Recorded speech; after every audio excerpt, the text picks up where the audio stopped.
Good morning everyone and welcome to Safari Live. I'm Hayden Turner and Pete's out on the road. We're going to catch up with him just now. Welcome to Djuma and Arathusa Game Reserves in Sabi Sands in South Africa. We're coming to you live this morning. It's a beautiful morning, particularly for cats. It's very, very cool this morning and we're going to go out and have a look for those.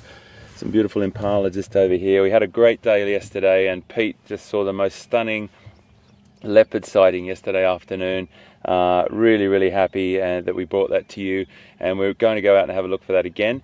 Pete's going to go and check out that cat, Djuma, and see if he can find him. I'm going to head over to Arathusa Game Reserve this morning, see what we can find there. We're going to try and maximise our chances this morning, utilising this cool weather before it heats up.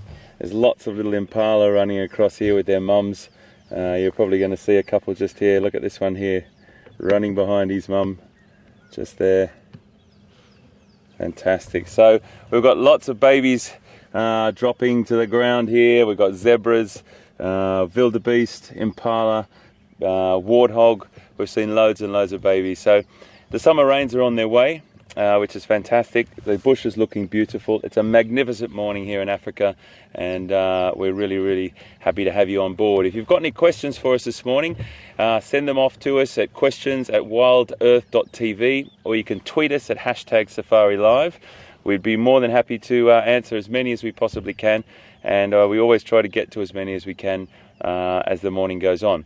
So what I'm going to do now is head over to Arathusa and drive along. I'm going to pass over to Pete in a minute, but we'll just get on our way and see what we can see. And I have a good feeling this morning. I have a good feeling. It's beautiful temperature. We've had good leopard the last few days. We haven't seen lion for a while, but there's always a chance that they've moved back on, or they've moved around onto Arathusa or onto the other side of Djuma, and we're going to definitely have a look for them. I'm going to go over to Arathusa, particularly the airstrip, on pretty much a daily basis to maximise our chances into the territory, or the sort of habitat that cheetah like. This is the sort of habitat. Arathusa has a regular, not regular, but they have sightings of cheetah on their airstrip area, which is very open, the habitat that cheetah like to hunt in. But again, as I said yesterday, I've seen cheetah hunt in areas like this open, sort of really open, sparsely wooded area. I've seen them hunt in a lot more dense vegetation, and I've seen them hunt on completely open plains with just the odd termite mound and long grass. So they're relatively adaptable, but they prefer that open sort of country with a little tiny bit of cover that they can utilize with their main weaponry being speed.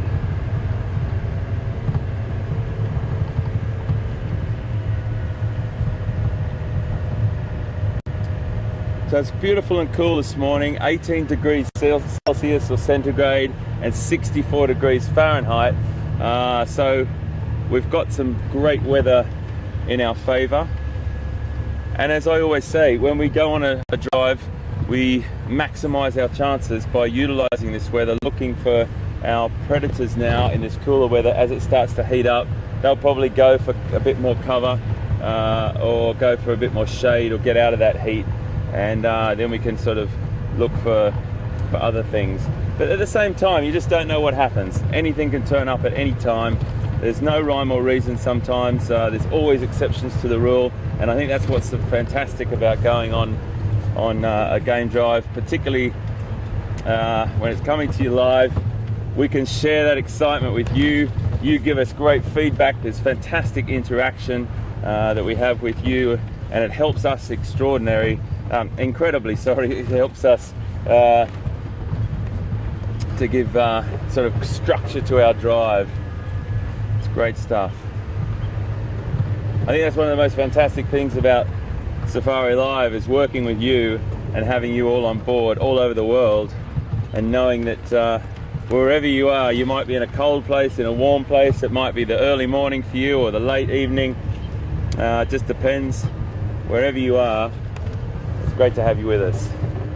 And if you're a newcomer and it's your first time,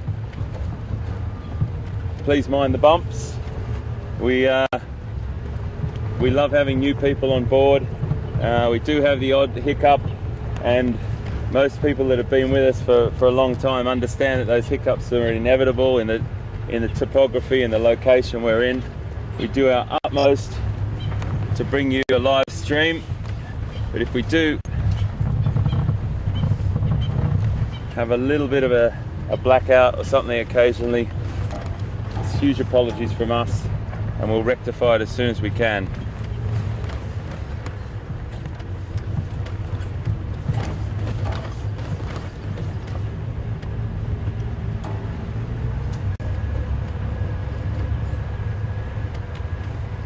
So what we might do now is, whilst I'm driving across to Arathusa, if I find anything really interesting, I'll come back to you. But we'll cross to Pete now for a second, just to say good morning.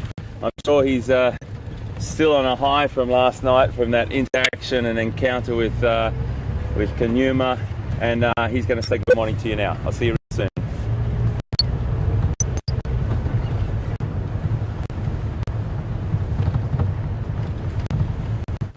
Good morning, everyone, and as HT has already said, a warm welcome here to Djuma Game Reserve. Always nice to have you with us on Game Drive, and I'm sure we're going to have, like every day, a wonderful safari today. It's a bit overcast again, perfect conditions for getting out there in the morning. And what are we doing today, Brian? Same thing we're doing every day. Awesome. We're going to look for leopard and everything else, of course. We were extremely lucky last night. We're still smiling about it, Brian, especially myself. On the vehicle, and those of you that could join us last night on the drive, on the Sunset Drive, an incredible leopard sighting, up a tree, down a tree, up another tree, right next to us. Beautiful. We are gonna look for that leopard again today, but we'll see. He did head north, so he's probably left the area. We were fortunate to have him around for a few days, so we'll look for him, and we're just going to look around in general, see what's up. HT is heading a little bit more west. We're going to stick around the central area here for now. Probably work up towards Buffelshoek Dam later on. We haven't had a sort of a really interesting or amazing sighting at Buffelshoek Dam for a few days, so it's just sort of time that something happens there again. So we'll just check the spots, the usual ones, maybe a few unusual ones, and just enjoy it out there. My name is Peter Pretorius. As I said, Brian behind the camera, and always the team back in control. Will and you guys, thank you very much for what you're doing that side. Let's go look around.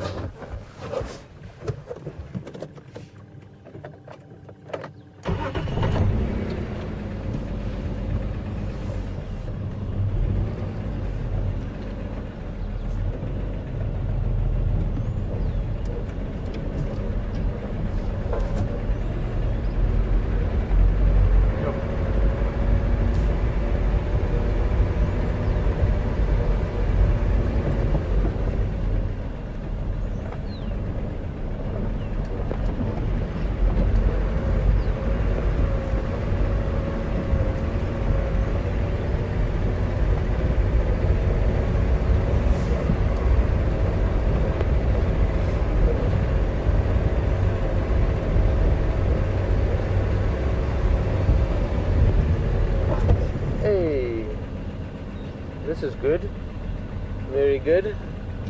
We've got a leopard track in the sand here. Going that way.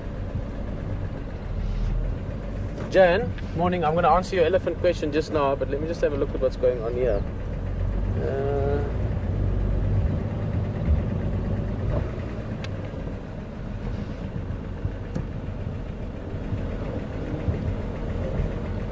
Okay. This is interesting. Basically have a leopard track going back that way, so back to where he came. So it looks like last night when we left him, we went up. I can actually show you. We're sitting in a place where we can see the area well enough. We had him when we started. Try and sort that out for you. Brian, is that better? That's a bit better. So last night to start with, we had him down in there. In fact, in that tree was the first big tree we saw it climbing around in. Then the leopard went up to the north here and went all the way. Might have to actually look wide at this just to give an idea. So did a big loop into that area around the back of Gari Waterhole, and then would have come up somewhere through this area going back to up to Quarantine. So the good news is it looks like this leopard might actually be hanging around this general area.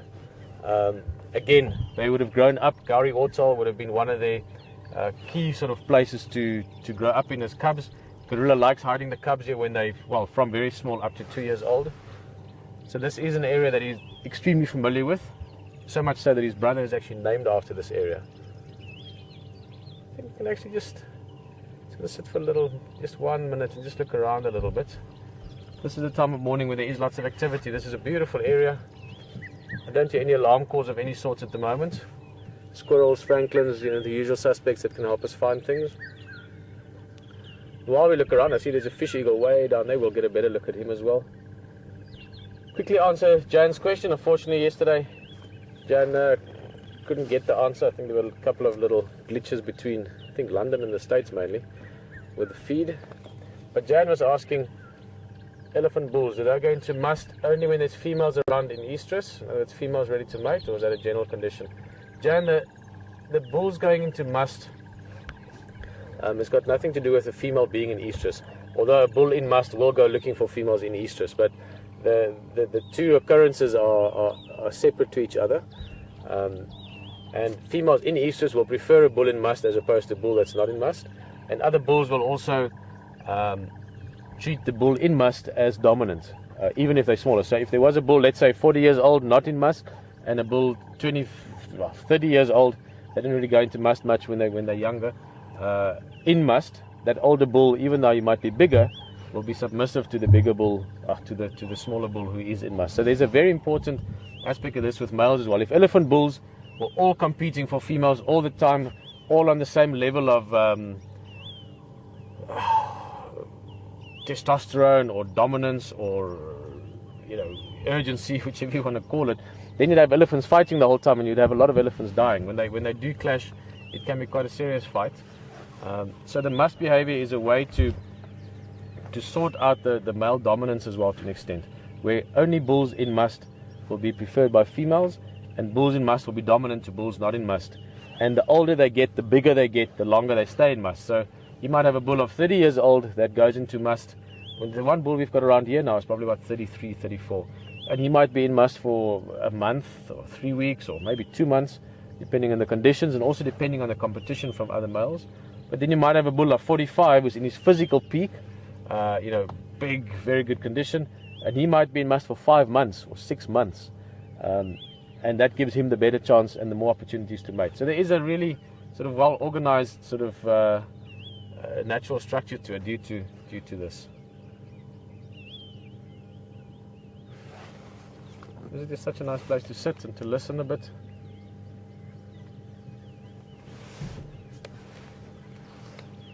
Another game drive here. Let me just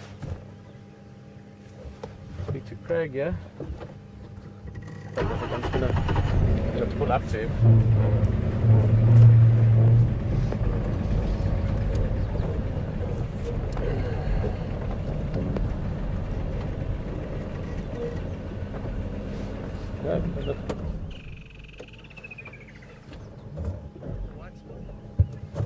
Good to see. Oh, Craig doesn't have a checker with him. Morning.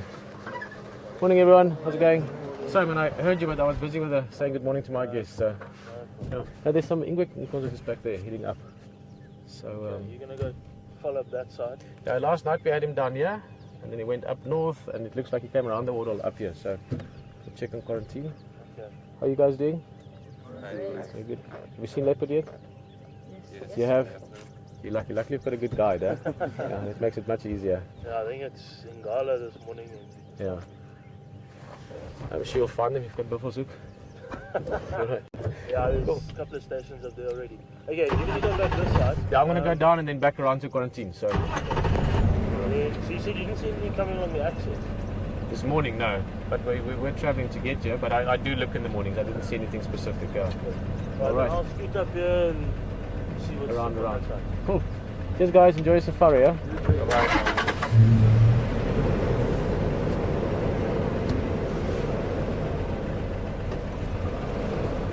You going which way? I'll just turn around here. Cheers, guys. So just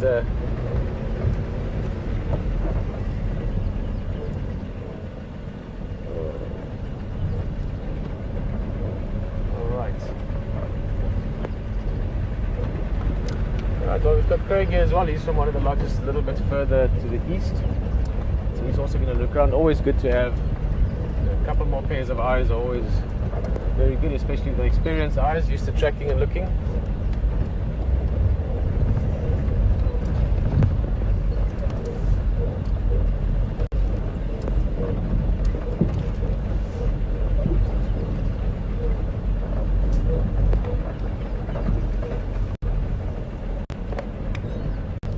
Jason again. Morning and 4. Yeah, Craig is just here, close to Wetilla Lodge. We got some Ingwen corns. It looks like that my Pimpa and my daughter was coming up from Gari Dam again. That small Ndilla that runs between Yuri's and Inga's Kaya, heading up to Koranti. But I think last night, not this morning.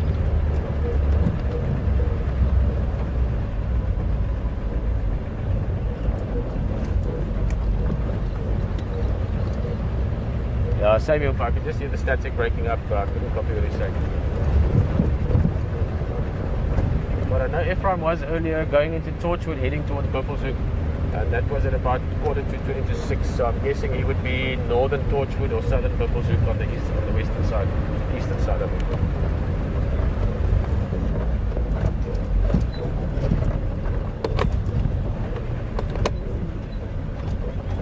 It's also very possible that this little leopard will just use this area. He loves this sort of thick stuff to the left that we were looking for him yesterday until we eventually found him coming out of it.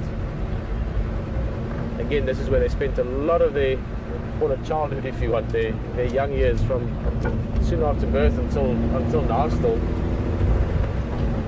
Having known Karula.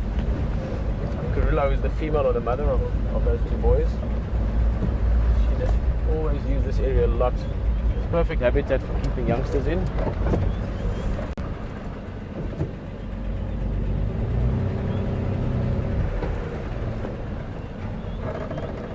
Give you an idea of what I'm talking about.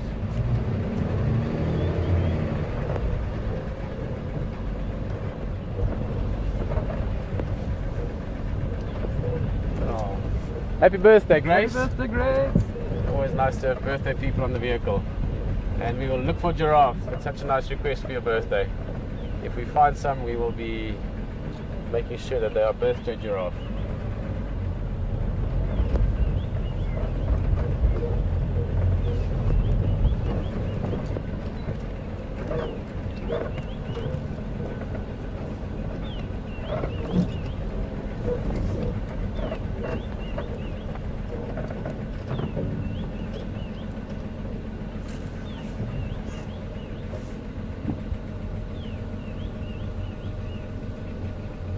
This is just a proper leopard habitat that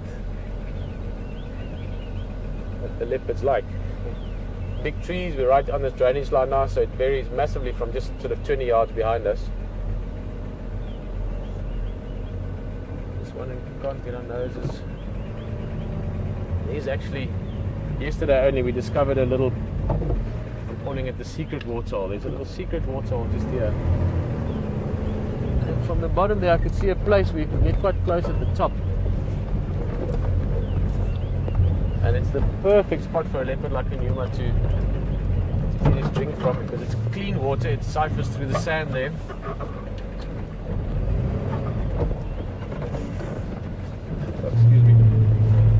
Oh, excuse me. Excuse me. Thank you.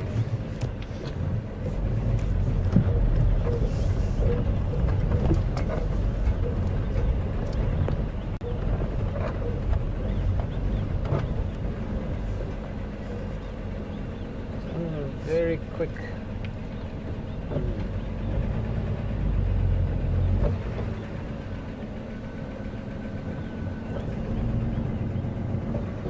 Oh, here's a little one of Brian's favorite antelope. Don't run away. Let's try and see it. Very shy antelope. We don't see them all that often. We see them often while driving, but never long enough to see it like this. There we go. Off he goes. Well, actually her. It's a duiker, or a grey duiker, or a common duiker. D-U-I-K-E-R.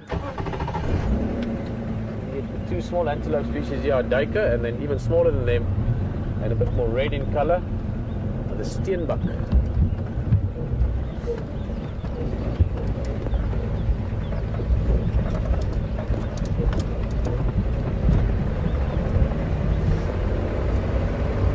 There he is. She is, sorry, I keep saying he, but it's actually a she.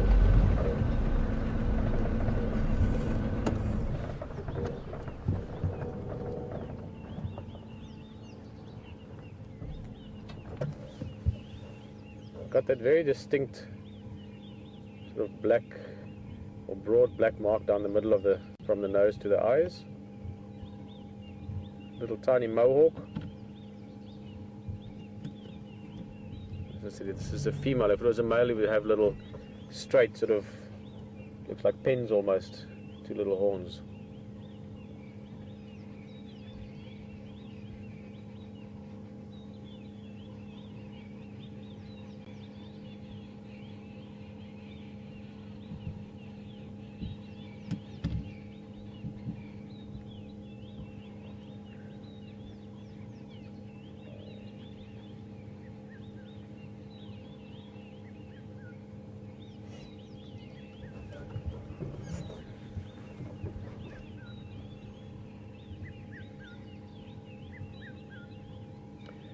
That's a little duiker moving away.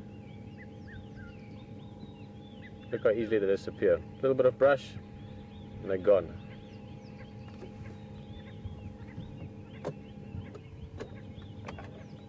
Speaking of gone or hard or easy to see, duiker for instance is quite a common. Guys, I have to show you this. We heard the first one yesterday. I'm going to show you this bird now. You can hear it calling. But Clancy's just asking, hello Clancy from Columbus. Will we be able to see honey badgers? Yes, we are able to see honey badgers here. I've seen honey badgers in this area. The best sighting ever was from a leopard that actually grabbed a honey badger, and the honey badger quickly dispatched with the leopard, and the leopard sat there licking his wounds, literally. So the chance of seeing them does exist, but they are quite tricky to see. Compared to duiker, which we see all the time, to actually get to see them, it's not that easy. Honey badgers, you might only see one in a month or one in 2 months or even more. So, but there is a chance. This is not the bird I was thinking of, but let's look at it. If we can, it's quite high up. We should be able to look that high up. Yeah. In some ways similar to the bird I was talking about. The one I was talking about, you could probably hear it call, as I mentioned. It was going like, sort of like this. I can't do the perfect one, but it sounds like this.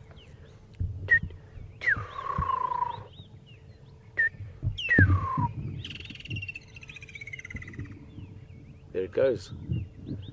Not the bird we're looking at. The one we're looking at is a roller, more specifically a purple roller. Also insect-eating bird, so in many ways similar to the kingfisher. The kingfisher just called. I'm sure he'll make another call just now, but I can't see him now. That was him. And that is it is massively synonymous with the Lowveld in summertime. You should, over the next few days, start hearing them more and more, and the rest of the summer pretty much, along with all the other bird sounds. This lilac-breasted roller, not really a very vocal bird. They don't really sit out and call all the time. You hear them sometimes in displays, but more often than not you'll just see them sitting like this, maybe next to a little open clearing somewhere that they can spot insects and catch them. But I think let's go forward a little bit. I want to see, but we will see a beautiful woodland kingfisher at some stage. I'll make a point of trying to show you one, because that is a bird that you'll be hearing a lot of the time over the next days and weeks. Where's this one?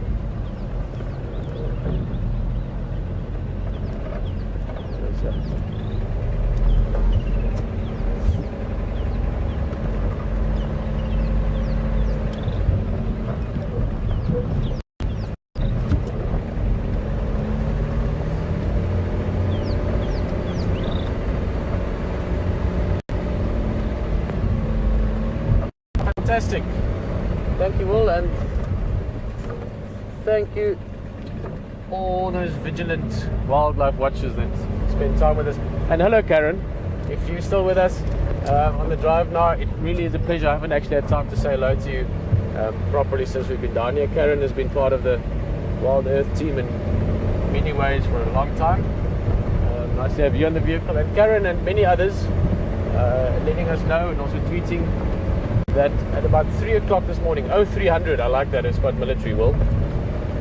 I like the military approach to this in some ways, in many ways. But they saw that leopard, the tracks that we saw further back crossing the dam wall. So that fits perfectly into the tracks we found where they were going. I'm checking, so I have to carefully check here because this is one of the roads that he would have crossed if he was heading south. And it's also quite sandy, so you'd get the track. So far it doesn't look like it. So it looks like Djuma could well be in the area still. Don't want to speak too soon, but he hasn't crossed south. He could have gone back north again, although someone would have spotted it and used the dam wall again. So we might still have a leopard around.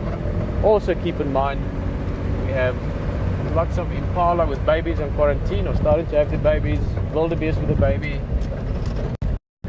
and Djuma did look like he was hunting again last night. So let's get the old fine comb out so that we can fine comb this area. Way! Happy birthday! Yeah, happy birthday, You wanted the giraffe.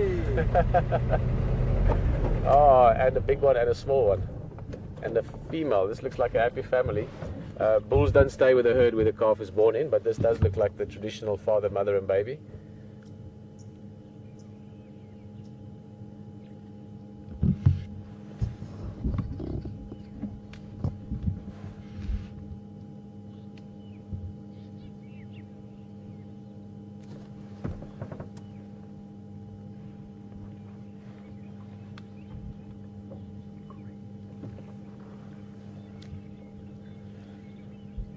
Look at how tiny this guy is. He's still a youngster. Actually looks like a girl.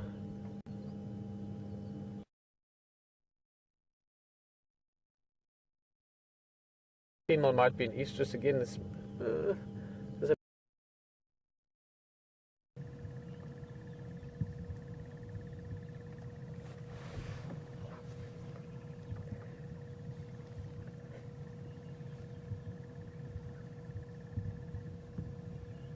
nice and stocky already, huh? There you can still see a little bit of the umbilical cord.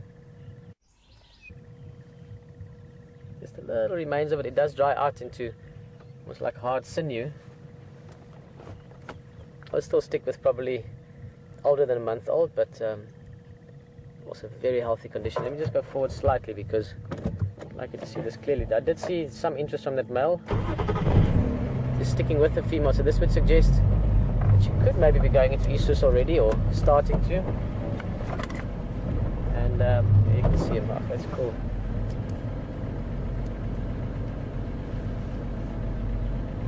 Very handsome bull, this. Very good condition. He's in his sort of physical prime. He's also darker than average, so he does look really striking. He has got striking looks. You know, he's a dashing giraffe.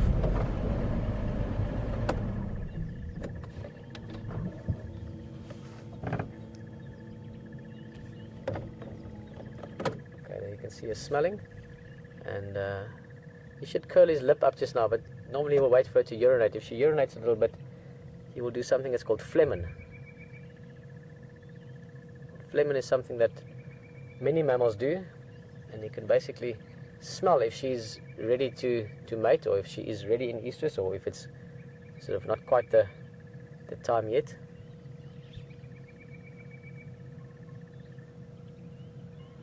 There's definitely something cooking between these two.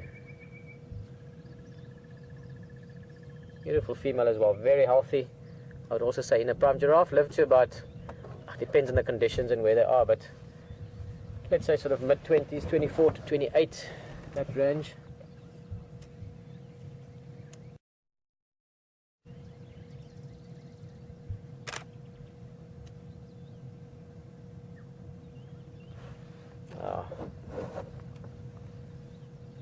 I find this very interesting. When that calf is very young, still, it will still be suckling for quite some time. So, hey! A little jump there. Him and that young wildebeest should get together for a bit of a game.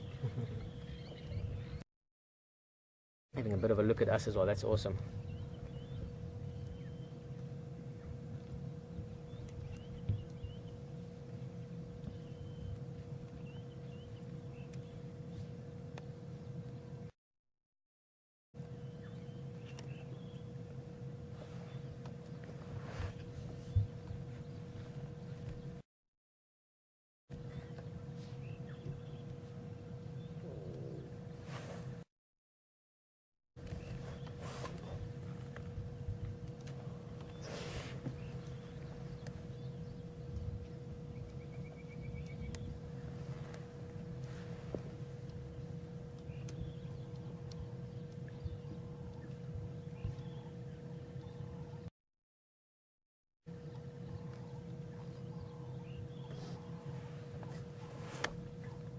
Out of interest, that funny thing sticking out just behind the female's head there, that's the tower at Waitilā Lodge, which plays a crucial part in what we're doing right here. And that's part of the whole chain from us back to you.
It's quite a subdued morning. There are some nice bird calls that you can hear, but almost as if everything's just waiting to see what is this weather doing. Earlier we thought it might open up. We saw a bit of blue sky above us. Now I think it's thickening up again. So not that wondering about it is going to change anything. The weather sort of tends to do what it wants to do. Maybe a little reminder to us that we are part of nature. Yeah, many things in it that we can't control.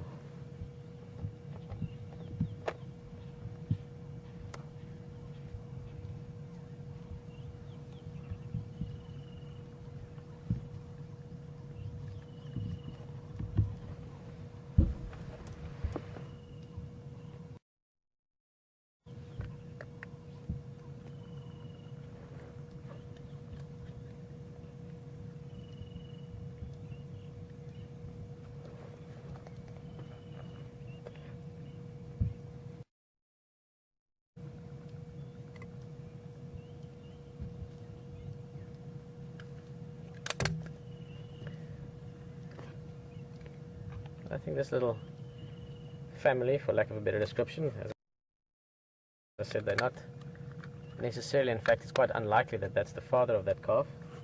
Giraffe are actually strange animals. They've got a very sort of loose social structure. Mostly your big animals, the really large animals have got very specific social structures. Giraffe very loose. Communication wise, they don't really communicate much vocally that we know about. A few little grunts and that's up and not. A lot of visual communication, body language, what they do, how they stand, how they move.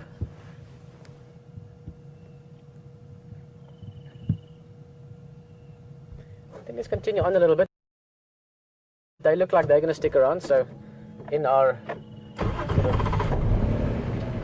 looking around and checking tracks in this area, there's a very good chance that we will see those giraffes again.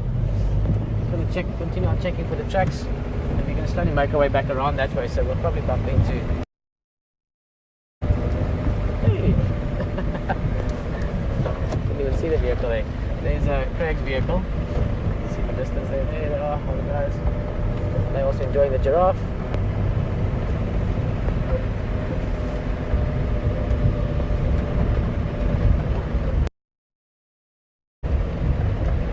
Craig, just for updates, last night about 3 o'clock, I think we crossed the dam wall and I saw it on the camera, so about 3 hours later in there somewhere.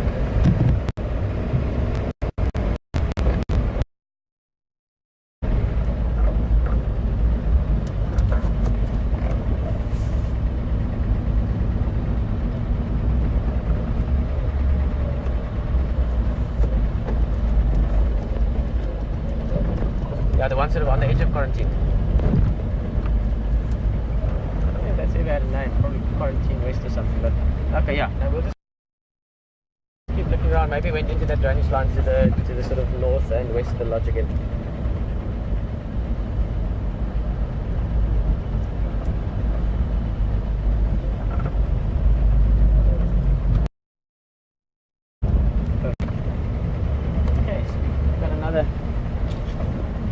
these trees. Djuma is one of those leopards that, I don't know, you start, I wouldn't say anthropomorphizing, but you start sort of attaching character to these different animals.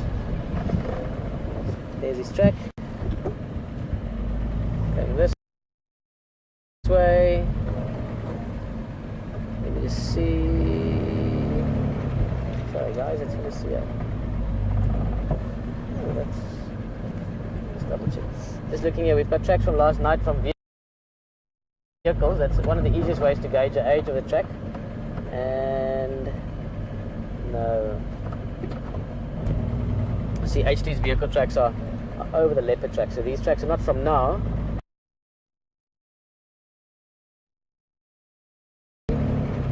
Sorry guys, it's just here. Oh, let's double check. Just looking here, we've got tracks from last night from vehicles. That's one of the easiest ways to gauge the age of the track. And no. On this road.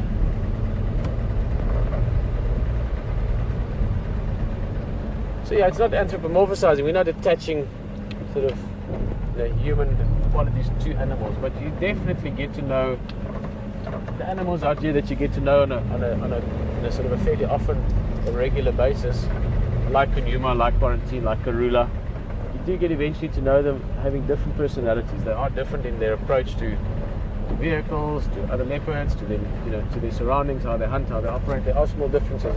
Djuma is one of those leopards that I sort of feel like I can, we could bump into him anywhere at any time, but it will be a bit of a surprise. We might be driving and he'll just be lying there, like on a termite mound or up in a tree branch.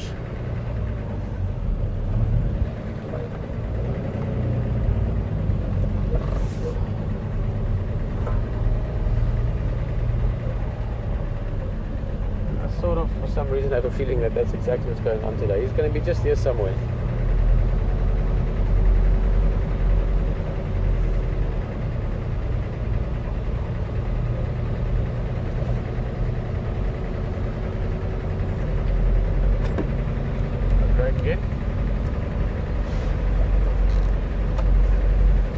Track here again on the road, the Quarantine road, crossing Quarantine, heading north.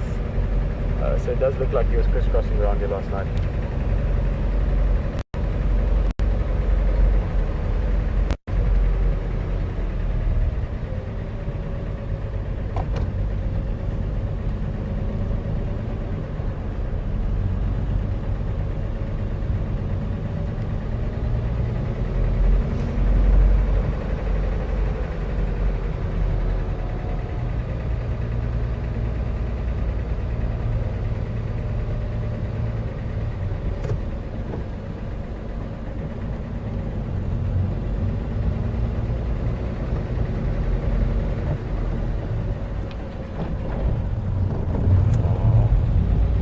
Baby impalas. Would have been. Let's have a look at this little youngster. This looks like a tiny lamb. Again, this herd that's been on quarantine the last few days, I've only had a few babies already, so many of them are only a day or two old. This one, by the looks of it, I would say 24 hours. Let's see how it runs. Yeah, jumping a bit, hopping a bit. Yeah, 24, 48 hours. I wouldn't say more than that. Let's go forward a bit. I just want to get my jacket on. It's getting colder, Brian. It's not my imagination, I think. Yeah, it's freezing out It's actually getting cooler. Brian says it's freezing here. We were told earlier that all the states in America, or North America, had freezing temperatures in the last 24 hours, including Hawaii. We're not at that quite yet. I think we're probably sitting at about 15, 16 at the moment.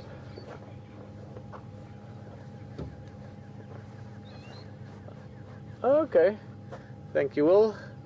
The temperature check they're doing from that side, 18 degrees. But the coolest place to be in the bush is on this vehicle, so maybe that's why it's a bit cooler.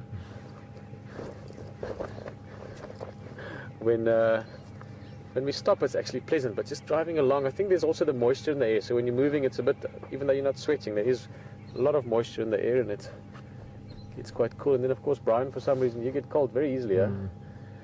Well, one of the things I hope to dream to do with everyone here is to go to crazy places and show you amazing wildlife live, like we're doing in the bush in Africa now. So Brian, I guess if we go to the North Pole to see polar bears, you won't be joining us. No, I will. I'll just wear at least 7 jackets. Brian will just be the really funny guy walking around, almost unable to man the camera because his hands can't reach it, he's dressed so warm. Alright, so I've got a jacket on again.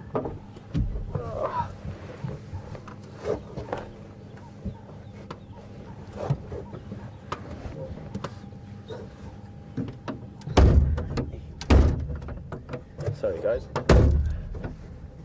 The door is a bit...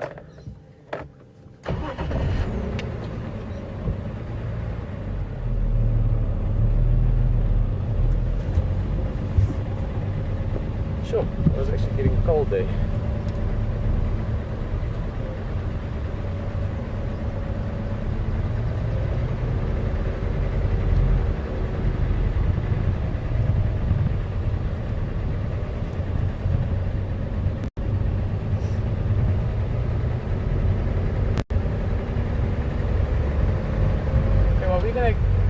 Do this a little bit. I do have a feeling that in this general area is where we need to focus this morning. Craig is doing a bit of a loop around the north, see if he can find any tracks. And I just want to keep looking around. I think somewhere to see it, there's probably a leopard looking at us. And look at tracks and also just keep our ears open. So we're going to do a bit more of this. HD is also in an interesting space. He's up at the airstrip area of Arathusa to the west of us. Beautiful open area. One of the places we do sometimes find cheetah. We saw a side-striped jackal there a while back, so maybe he finds something. Go join him there and enjoy it, and I hope you find a surprise. We'll see you back here in a bit.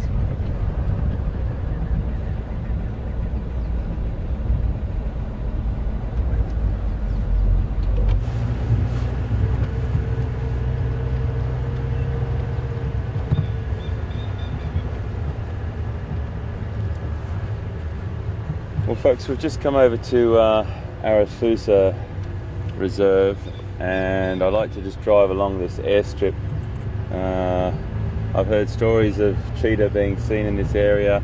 I think if we try and do this regularly, we maximise our chances for having an encounter with cheetah, and it's just a great place just to have a bit of a look around.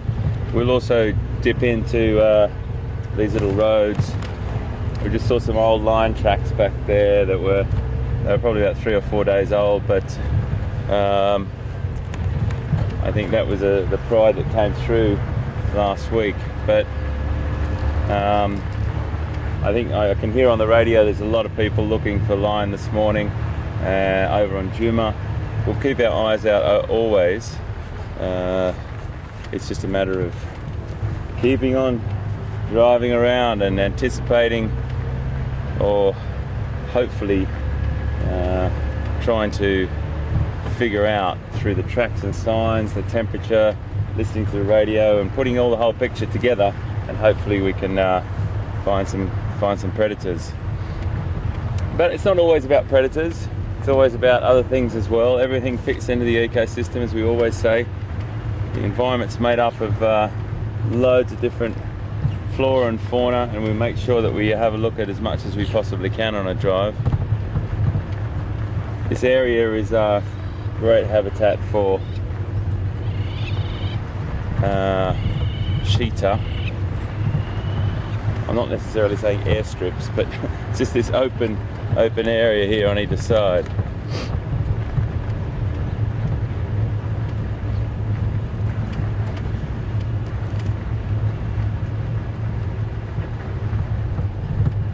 Strictly diurnal creatures, cheetah, so you're not going to see them hunting at night or at dusk. I've seen sort of right on the cusp of, or right on the edge of the sun, still operational, but normally looking for a amount of time, food availability, to, as I said, exceptions to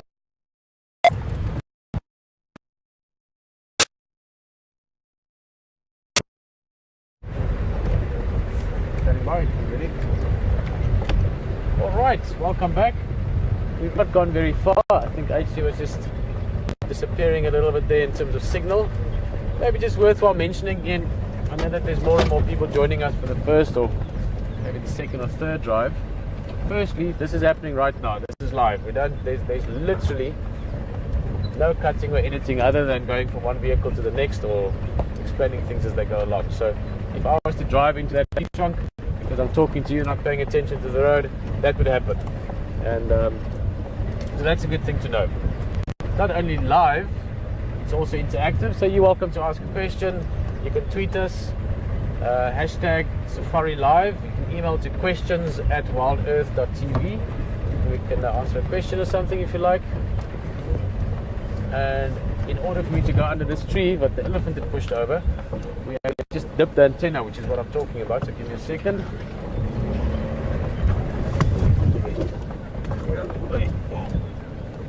Right, a little bit of break up there.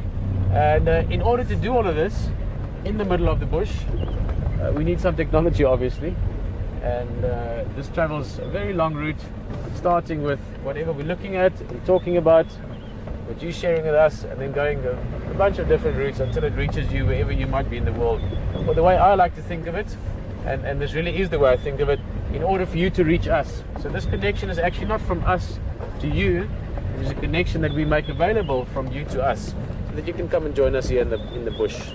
Because we do meet each other in this very special place, which is a live safari. So, my whole point of this is, there are bound to be some technical difficulties, because we are not dealing with just a news truck around the corner in the middle of a city where there's 4G and 3G and everything everywhere. We are out in the sticks where leopards and elephants and lions roam wild. So therefore you'll have times when we disappear a little bit, when we break up a little bit. We will forge ahead and do our best to keep you with us, to keep that portal between here and where you are open as long and as well as possible. Now at the other side from Boytella Lodge, Gallagher Camp, that's one of the two camps they have here. They've only got guests coming in tonight, so I know that they don't even have game drive out. Texas with the Boytella guests, they're out as well. And there's water here, and it's a good place for a leopard to hang out. So that's why I just sort of drive through this area.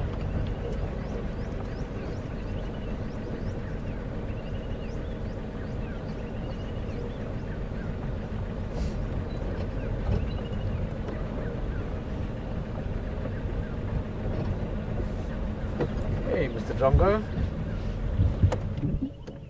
One of my favorite birds, the fork-tailed drongo. This drongo flew over not by chance. It saw us moving here, so it's a big vehicle, us moving around, likely to disturb some insects, and he can catch the insects. And he can also give Brian a little bit of a exercise in how to follow birds flying very fast as soon as you get close to them.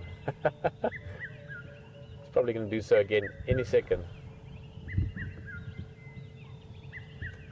I really like these birds because they are extremely sort of larger-than-life characters.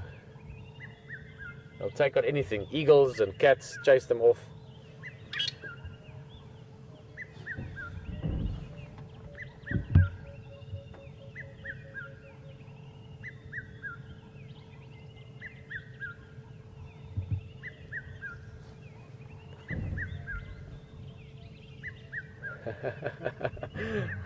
Hello Vicky. Like the comment there, she's just seeing such a nice black looking bird, and fork-tailed drongo really is pitch black, except for a little bit of color in the eye and the beak. I think this one is too quick for us this morning. Not that Brian isn't quick, but this bird is on a hunting mission, catching insects, getting food. You know, it's breakfast time. And Vicky was just saying that if we have any black panthers, she was just thinking, you know, looking at the black bird.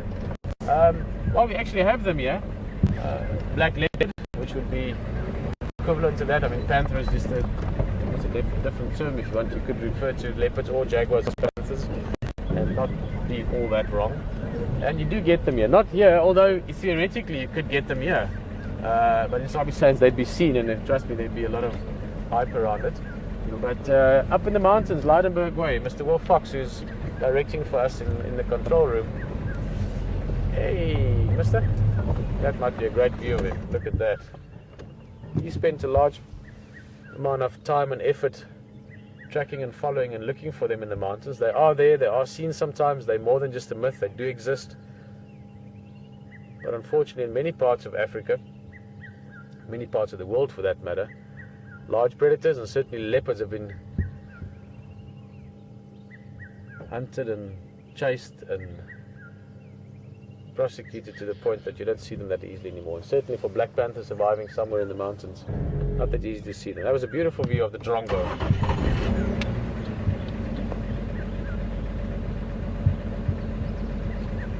I just see you sitting a bit higher up. You see that dead tree there? That's the big dead tree that's pushed over. Just thought I saw some movement there, which might have been nothing. Probably nothing.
Peak down here.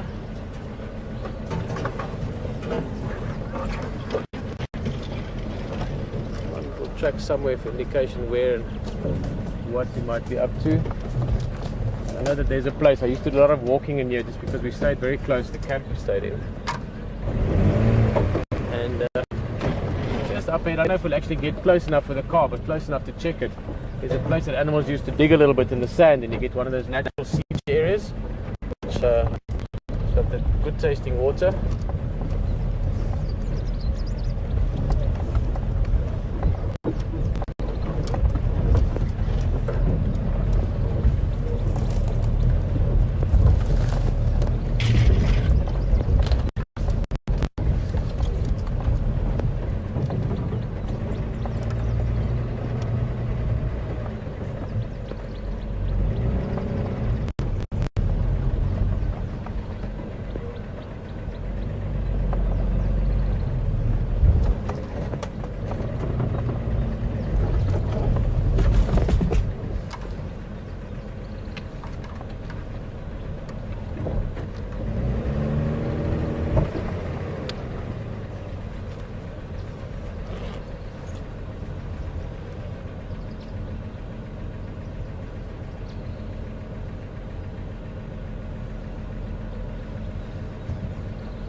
Quickly check this little sandy bed just if I don't maybe see some tracks. There'll be a few seconds.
really think that this leopard could well be in the general area of the lodge still. Again, I mean, there's there's not 100. There's thousands of places this leopard could walk that you won't necessarily see the tracks. But typically when they're moving in certain areas, they've got a certain way of moving in terms of, if it's heading that way, he would use this footpath. And I was just checking this footpath. It's not a clear one to you, but going up that way, there it is. And to the left, there's another one. There's fresh hippo tracks. Hippos walk at night. I can see that they were from last night because the sand has hardened a bit. And if the leopard was walking here, you would see, in all likelihood, if you walked in this area, you would walk on the path. It's the place or the easiest way to move, or the path of least resistance. And you would see his tracks on that. I don't in this case, so it's not a guarantee. But if you've checked enough places around the area, like we've done, roads and so forth, and you don't get any tracks coming out, but you find a few tracks like we have moving around that area, it can start giving you an idea. And so listen, there's a better than average chance that this leopard is in a certain area, and that's just sort of one of the basic principles of tracking, is to get an idea, is there something to look for? It's not like some people think you find a track and you just follow it. It's not that easy. It is building a picture and building an idea and a feeling almost of the area, and then looking for specific signs. Okay, and we're going to turn there.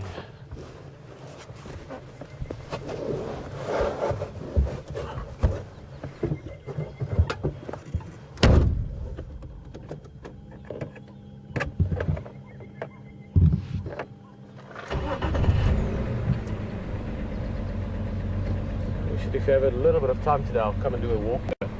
See, because a little bit, it's further up, but it would be easy enough to find a track in there. This place that I'm talking about is a place to drink water. Always good to know where those little secret drinking spots are, especially for a cat like the Djuma.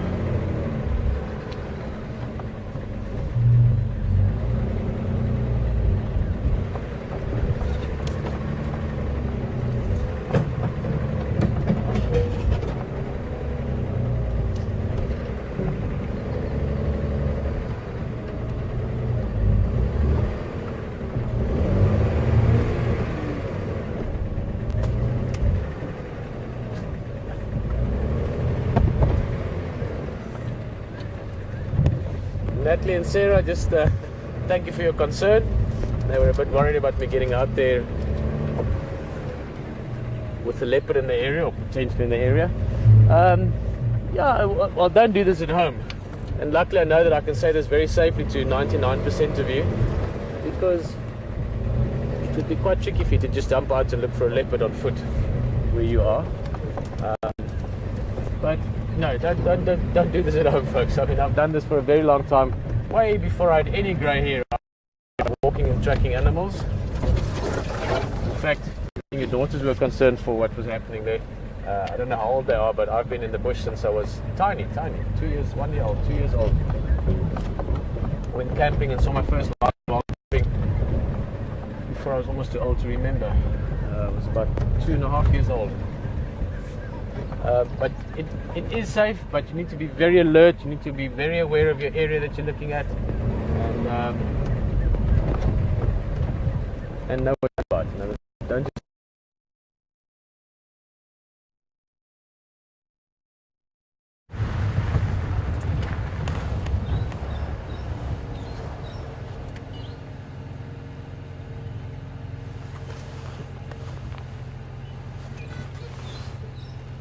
Okay, so we're just we've left the airstrip and we've come back onto Djuma. I was having a bit of a problem with signal there, so just going to have a little poke through here and see what we can find. Very quiet this morning. Listening to the radio, everyone's mentioning it's very quiet.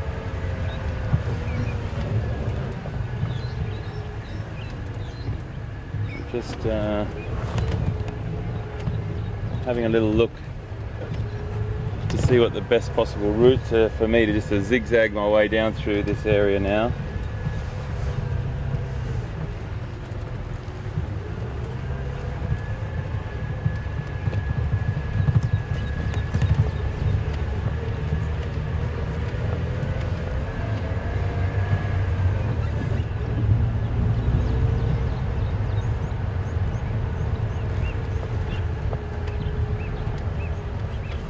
perfect temperature.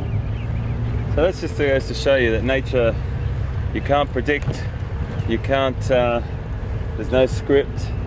You've just got to just run with it and see what you can find, see what happens.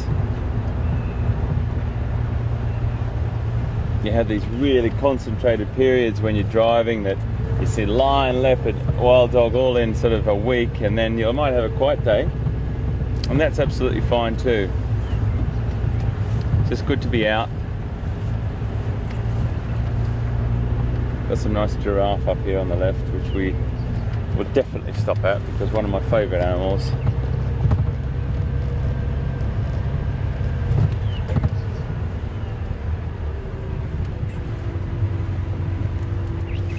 Only a youngster.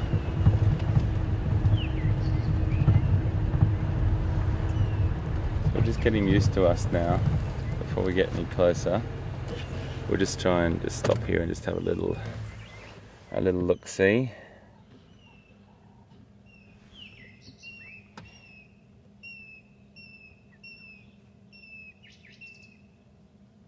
He's got a couple of oxpeckers hanging off him there. Young male. He's a little bit more comfortable with us now. I'll just move up a little bit. He's gone back to feeding. I'll see if he'll stay there. He might be not as confident as the older ones, but he seems to be okay.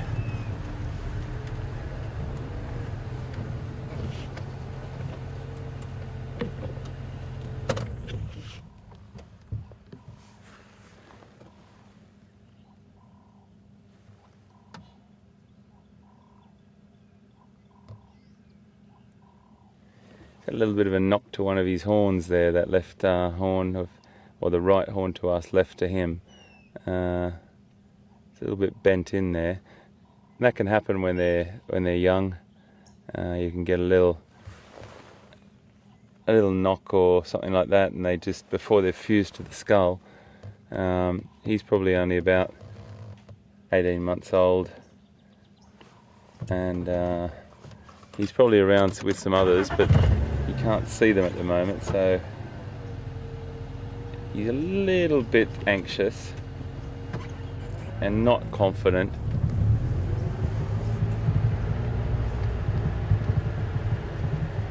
He's just gone off there into the bush, and we might let him be because we want to condition or habituate animals, as we said. We don't want to put pressure on them. We'll just let him be.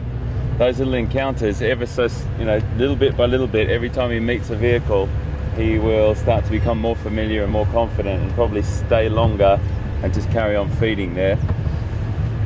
So you make those encounters a little bit longer each time, and the animals get really used to the vehicle.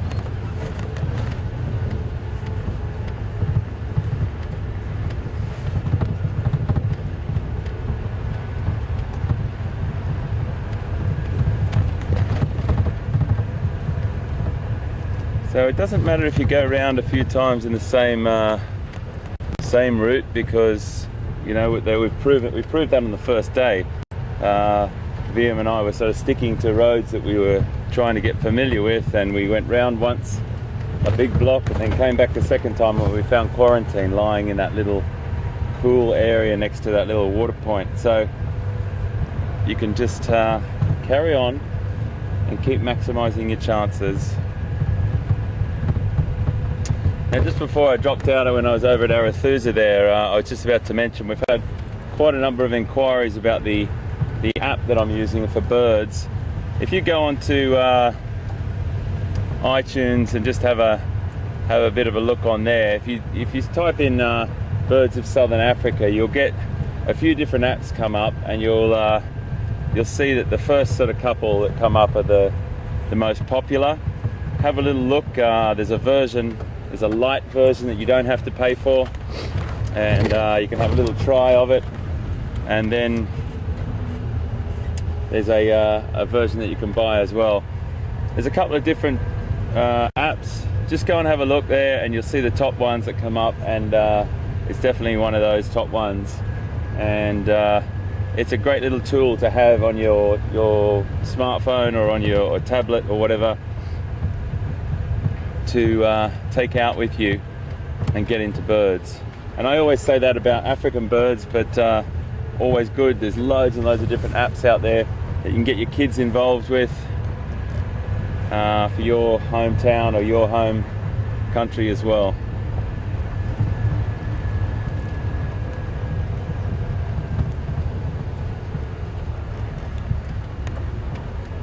This morning I'm not even seeing many birds. There's not a lot out, but we will carry on. Of course we will. It definitely feels a bit cooler than 18 degrees centigrade this morning here, or about 65 Fahrenheit, but maybe it's a little bit of a wind chill factor. So we've had a lot of elephant activity here. I don't know even know if we'll get through here at the moment. No, it doesn't look like we're going to get through that, that's for sure. There's another tree down behind.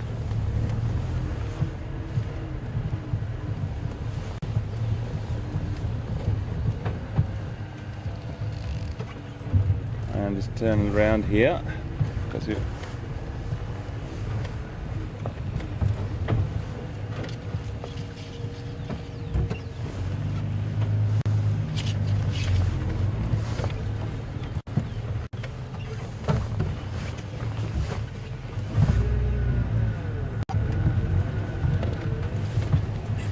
okay, we'll just take a road down to the right of here.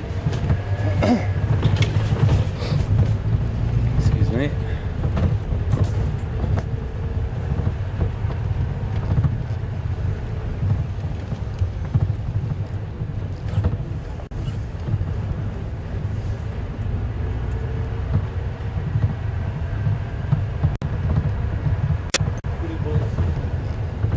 Oh yeah, nice spotting, Liam. Liam's just spotted some beautiful kudu bulls back here.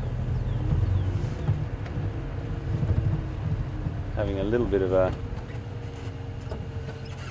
interaction actually. A little bit of a spar. Now, can you see them through there, or shall I move back a bit further?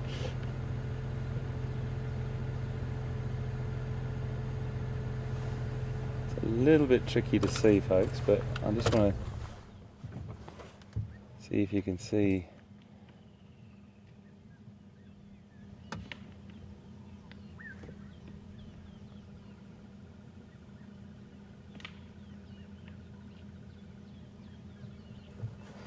If I was to go any closer, we would distract them and they would stop that behaviour. So I just want you to try and see. It's a really young bull on the right with an older bull on the left, and it's not that serious, it's just a bit of a sparring match at the moment. And they've gone back to browsing, but I have seen an incredible set of horns that was found. I saw it in Namibia actually, and it's in a research station in Etosha National Park, and it's two kudu horns that were sparring, two kudu heads, sorry. And unfortunately when the animals were found, they were both deceased, and they had their horns so interlocked, those spirals were interlocked with each other, they actually couldn't free themselves, and both unfortunately died. But it's a pretty extraordinary thing to see, these two sets of spiral horns completely interlocked, like they'd grown together. But that's not what happened, of course. It was a sparring match, or quite an intense encounter with two males competing for dominance here, and they interlocked in a very, very unique way, and they just couldn't free themselves. It doesn't happen very often, but it does happen occasionally, and they were just having a little jousting session, but nothing too serious. A few more too, there's a couple of bulls up there. They're in really thick vegetation there, so we'll move on, see what else we can see.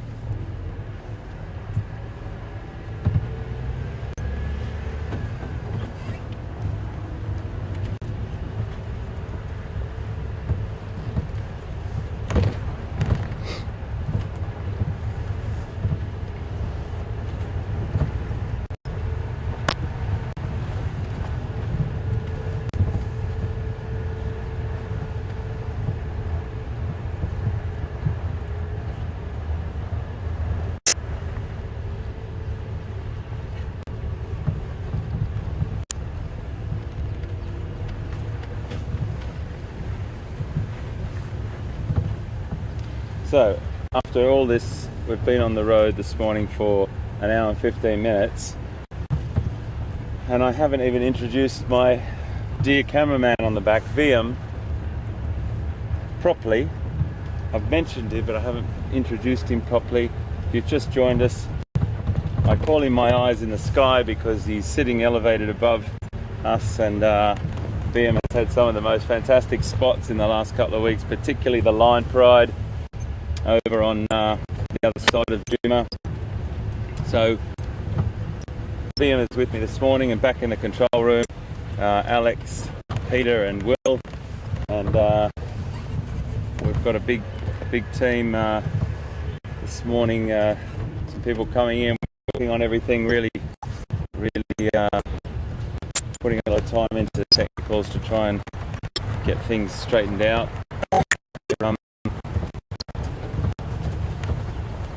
Slowly but surely getting there.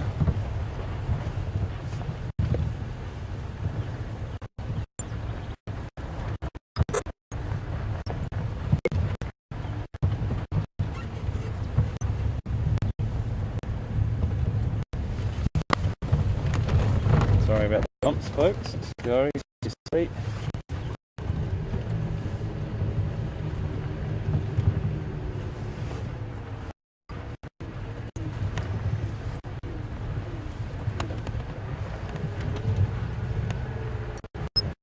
Very quiet this morning.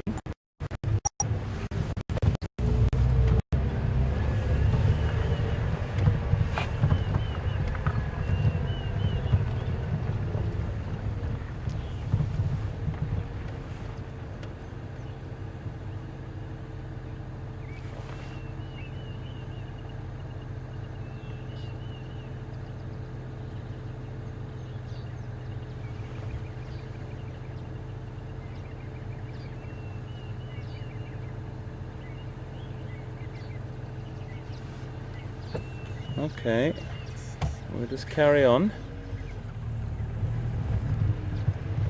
Warming up a little bit, folks, just to always update you on the temperature and what we're feeling here. I'm hearing in the radio Pete's not coming across a great deal either, and a couple of the other guides are talking as well. It's very quiet this morning.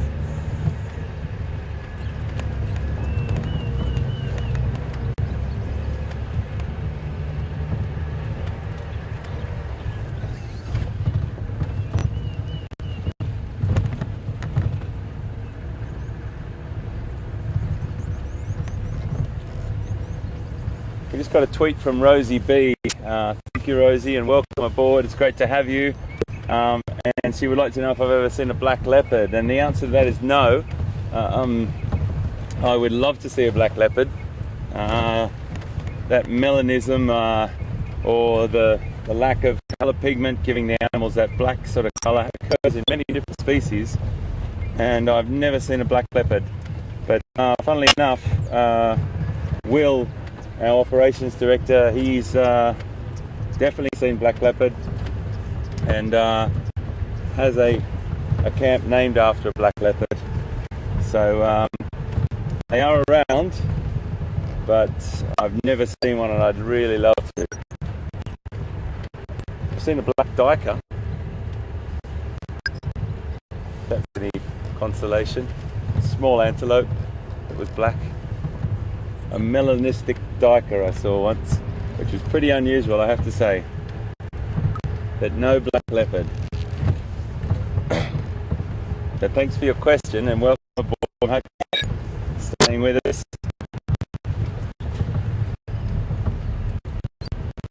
Maybe you've put the light there, Rosie.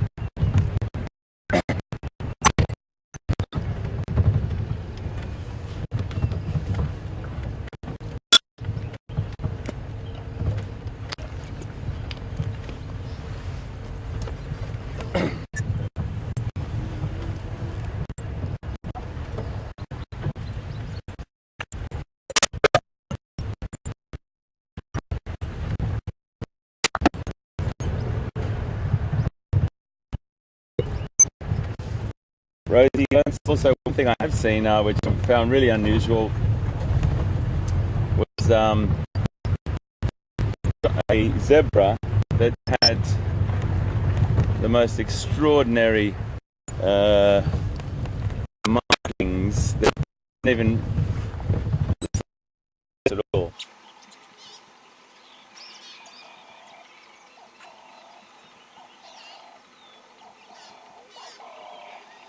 It looked like a quagga, which is an extinct member of the horse family or the equine family. And it was an incredible thing. It was a big black saddle across it and dots all over it and speckles and a big black face. Stood right in the middle of a striped regular zebra herd. Incredible to see. I do have a photo of it.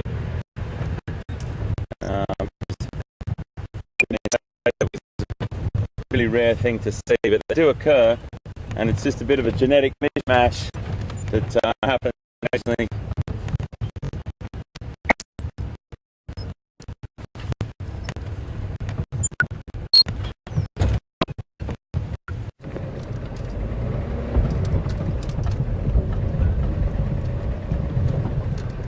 Well, welcome back.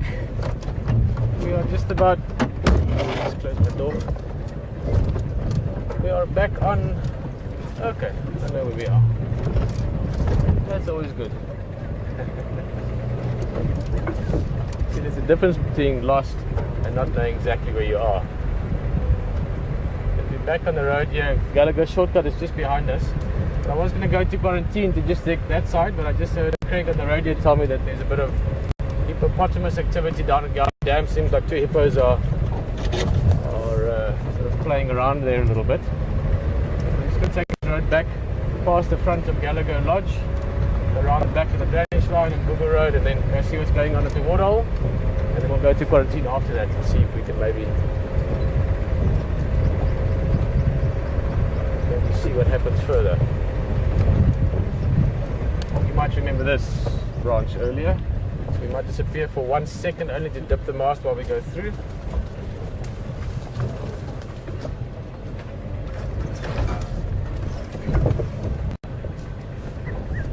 Okay, great.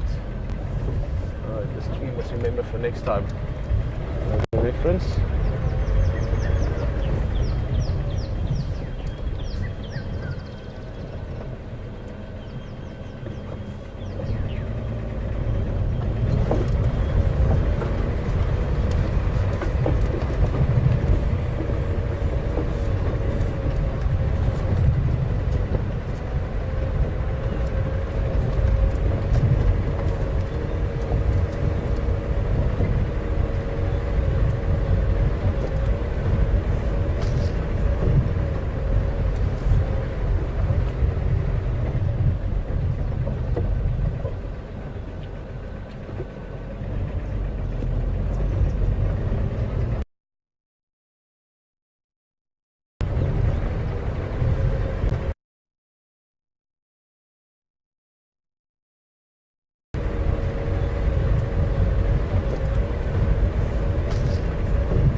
Come face to face with lions.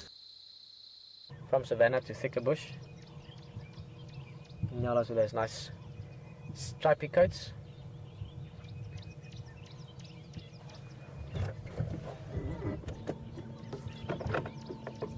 And that makes them blend in just like that. A bit of brush around them and they can just disappear.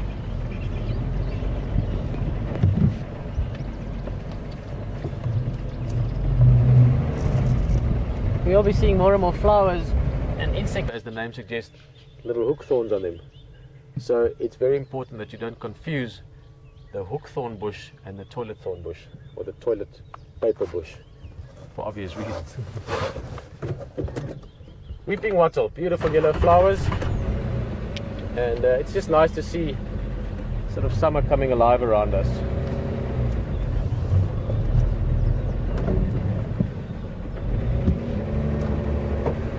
Sticky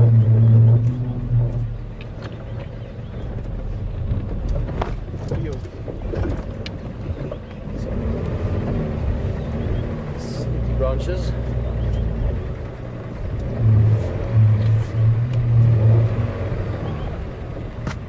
Bottle flowers everywhere. Looks like confetti.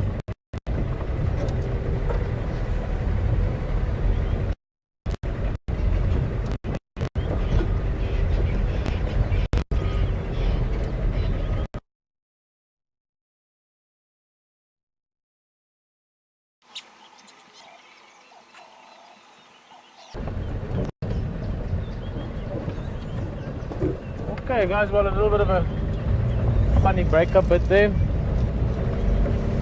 And now, well, quite close to the waterhole we're heading to. As I said, there were 2 hippos earlier. Maybe we can get to see a bit more activity from them than the usual hippo in the water taking a nap. Sneeze again, sorry.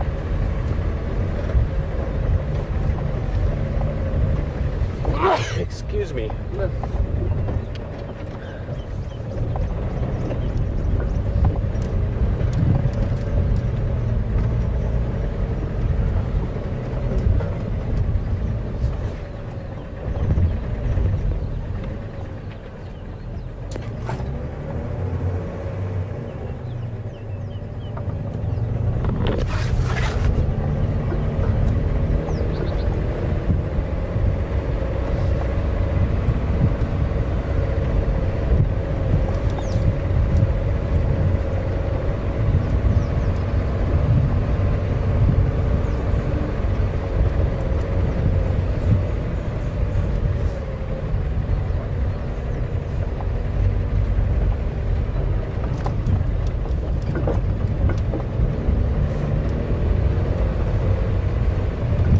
One of the biggest black mambas I've ever seen.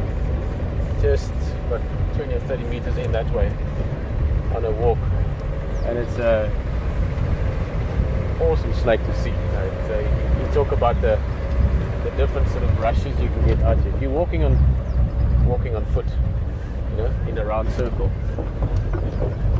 I mean, it's obviously you are on foot when you're walking, but when you're walking in the bush, your senses do pick up. You do become more alert even than you would be in a vehicle, just because suddenly you're right there. You're on sort of on ground level with whatever you're going to find, and you suddenly realize that my teeth aren't sharp, and I'm not really that strong compared to most things, and I'm really quite slow, and I don't smell things approaching. My hearing is not that great if I compare myself to a lot of the big game around here. So you do become very, very alert, very attuned, very in tune with your surroundings. And then if you see something, so if you suddenly hear that low, we always call it the Harley Davidson engine, you hear that low growl of a lion that's giving you a little warning call, or the puff of a buff adder, or the low rumble of an elephant just behind the bush. You heard its stomach sometimes as well. Stomach rumble sometimes as well.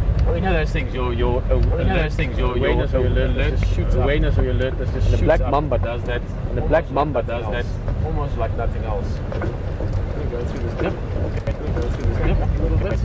Crack it up a little bit.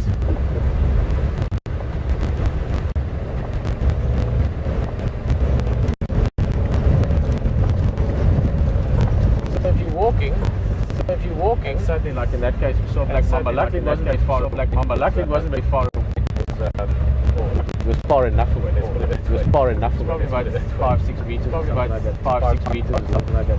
It's a big mamba. Probably 2.5. It's a big mamba. Probably 2.5. In that region, 2.5 meters. It's a great feeling, and it's one of those ridiculous 5 sightings, Brian.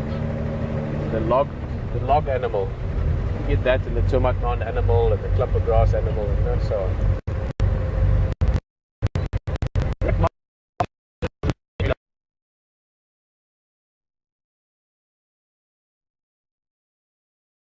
Unfortunately, so I'll probably have to keep driving.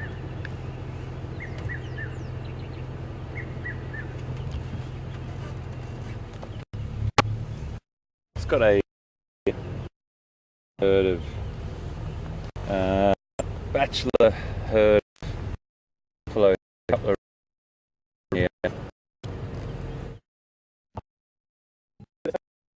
day.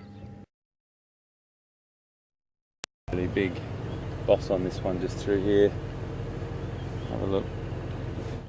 Some contention of some sort between this hippo and another one. So maybe another bull tried to move in here and this guy said, I'm here. It's my waterhole. I might not have females at the moment, but I'm waiting.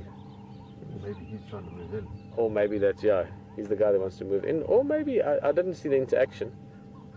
Maybe it is a female. Maybe it's the beginning of a little harem for him. And they were just chasing each other around, you know. Difficult to say without seeing the actual interaction. Big animals, surprisingly agile and quick on their feet. Let's go sit there on the wall. We can see him when he goes into the water. It looks like he's walking for now.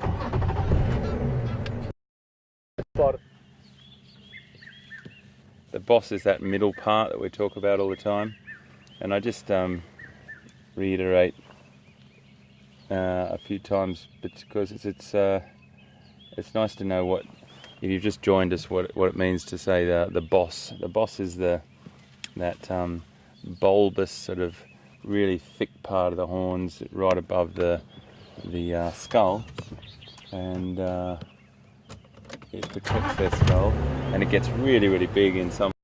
The older they get, the bigger it gets. And, come up a little bit closer to them on the side here.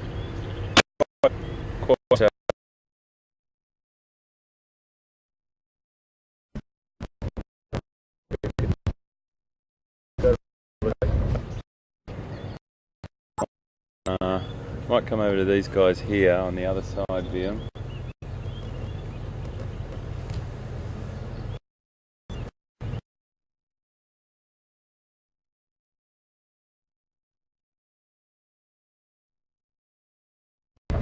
Would be good. Oh, there's the other hippo. Okay. A bit of this.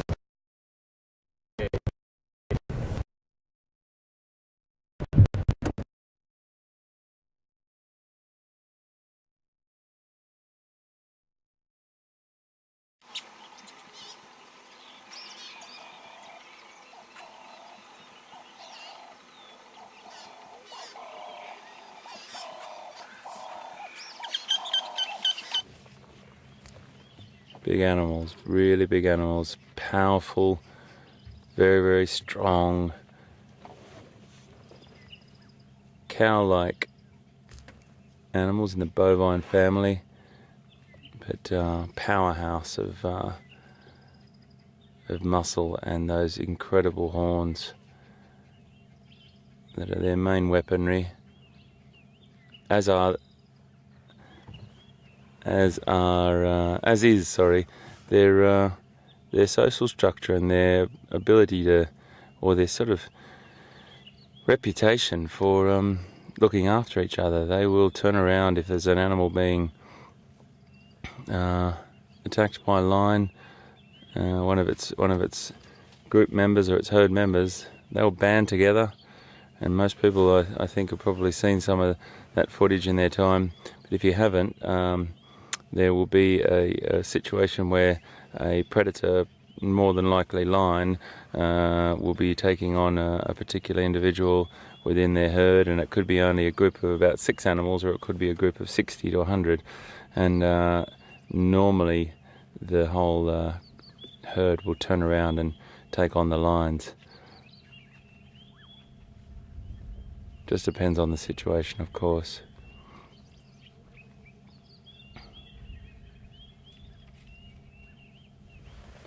I've got one more here. This is this big boy behind. He's just stopped.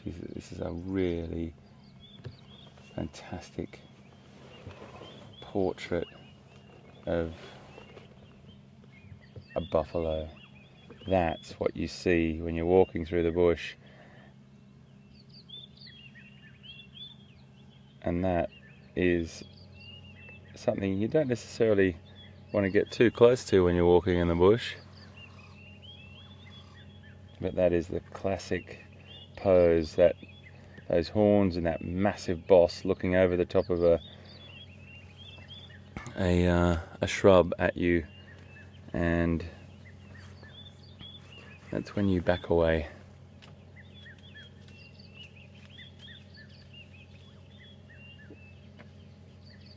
It definitely gets your heart rate up.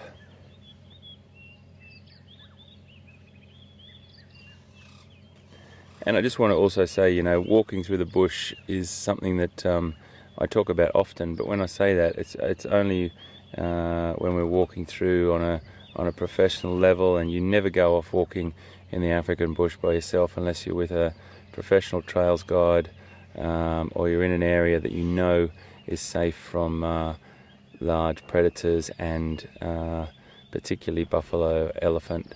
It's really, really important that you don't go off thinking that it's just a theme park, because every single animal out there that has the potential to cause an injury to you potentially can. So, you know, you just don't go off walking off in the African bush without good knowledge.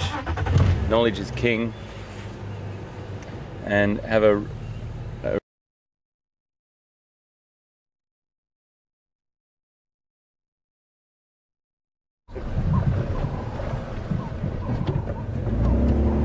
I think we might be fighting. Maybe to be serious.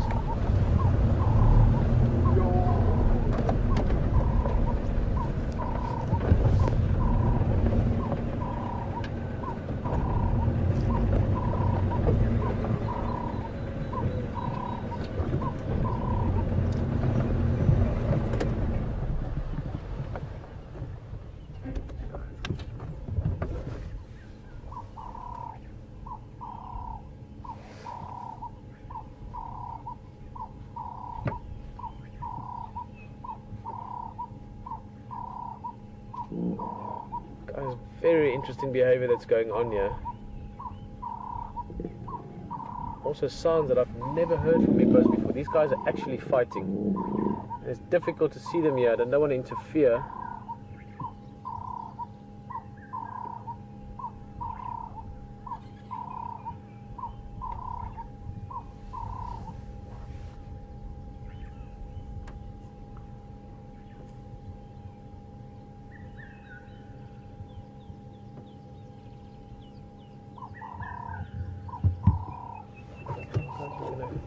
Have to just move a little bit just so we can see.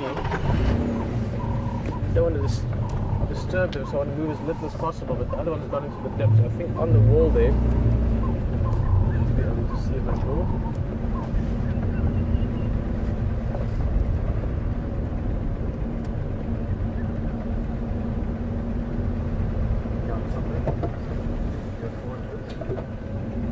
Perfect.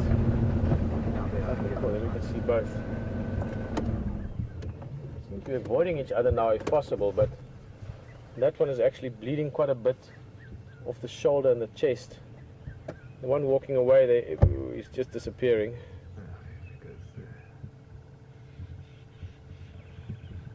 This might be two bulls, maybe an older guy wanting to share the waterhole and the other guy doesn't want to.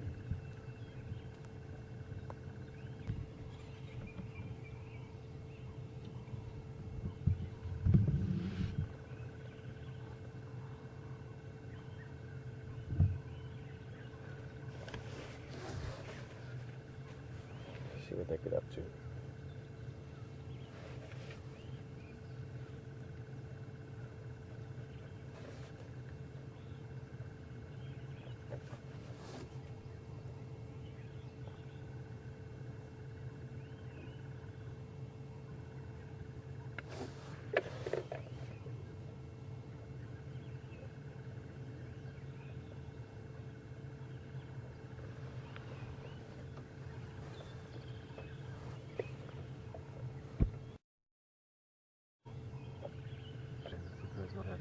Yeah, no, he's not comfortable. He's got puffs.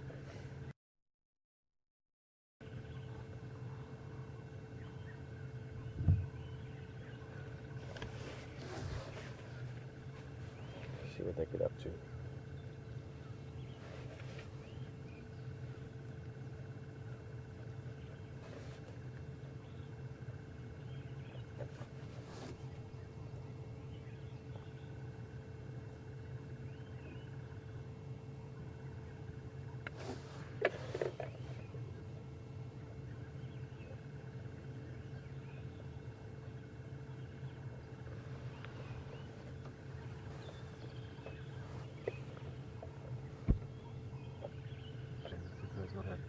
Yeah, no, he's comfortable. He's got purpose. Start and end your day on safari.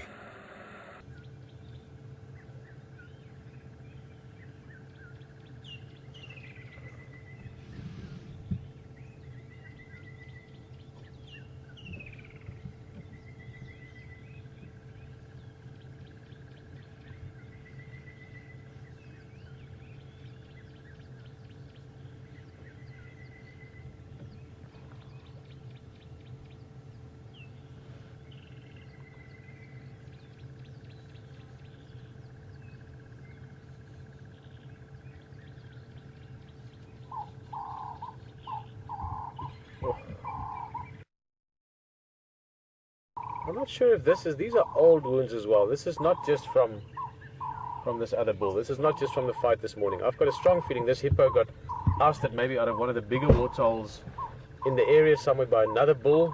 That's where all those wounds are from. Oh. He's maybe trying to find refuge. Oh, that's an old wound on the back leg as well. You can see the old scar tissue there. Shame, man.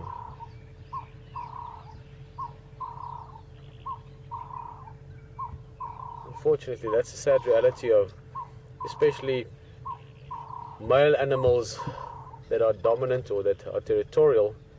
When the time comes that they are past their primes and the younger ones move in, it often happens through battle. Obviously, a dominant bull doesn't want to let his territory go, or in this case, he would have had a harem of females. So it is at great cost. Injury, death.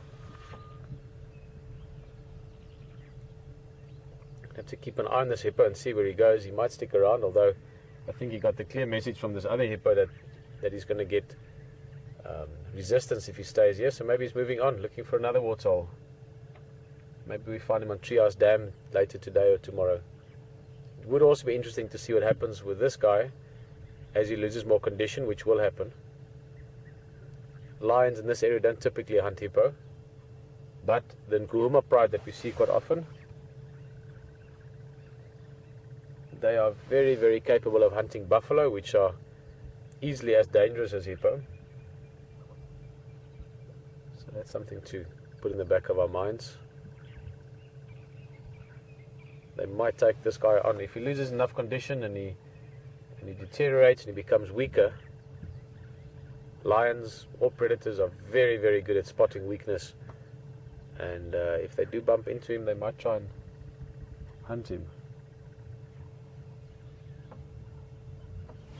Well, not everything out in nature is happy and sunny and flowery all the time. There are things like this. It can be upsetting when you see an animal obviously not in a good place. But that is the story. That is how it goes. That is what we see and what we observe and what we share.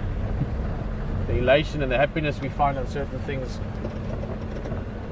can sometimes also be balanced out by something a bit sadder like that. But who knows, maybe that's a large meal waiting for the lion pride at some stage.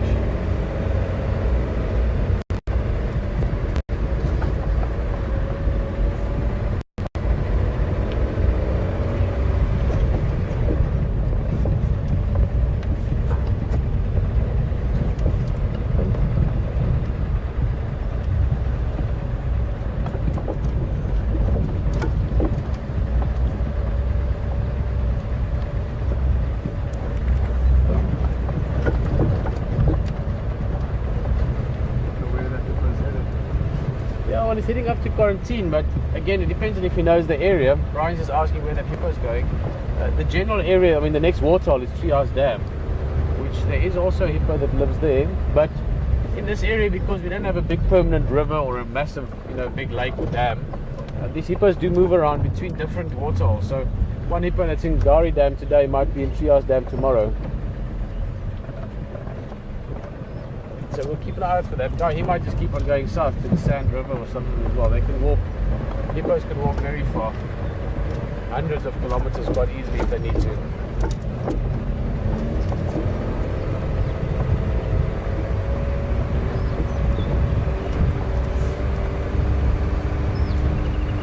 Marco, definitely. Marco's just asking if lions would be interested in this hippo. As we discussed, it's not a typical thing for them to hunt. You do get in areas where there are lots of hippo, that certain lion prides get better at hunting hippo, but they're quite tough to hunt. There's a lot of sort of very, very thick skin, as well as all that sort of insulation, the fat around the body. So it's not that easy for them to get hold of them. You know, with the buffalo, lions can grab onto the nose, onto the muzzle of the buffalo, onto the throat, and in doing either of those two, they can choke the buffalo. A hippo, the throat is just too big for a lion to get his mouth around. The muzzle, obviously, it's that big, you know, so there's no ways they can get into that. So they will have to physically wear it down. They'll have to pile on top of it and, you know, fight it to death almost. I mean, that sounds horrible, but that's what they have to do. It is doable. It's not something that lions will just sort of just decide one day, oh, we're going to hunt a hippo. That is something that will be learned quite often one generation to the next. But if he's weak enough, as that one is and will become, then it is a possibility.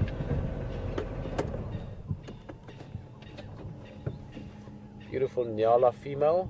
Lovely name as well. I love the name Nyala. N-Y-A-L-A.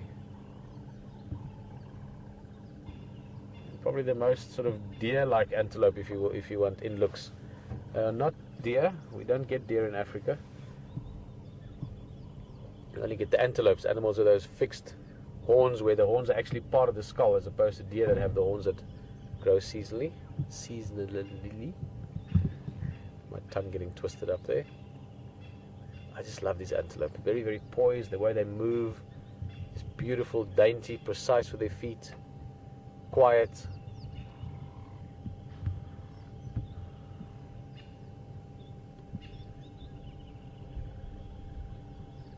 Look at that. Little ballerina tiptoes.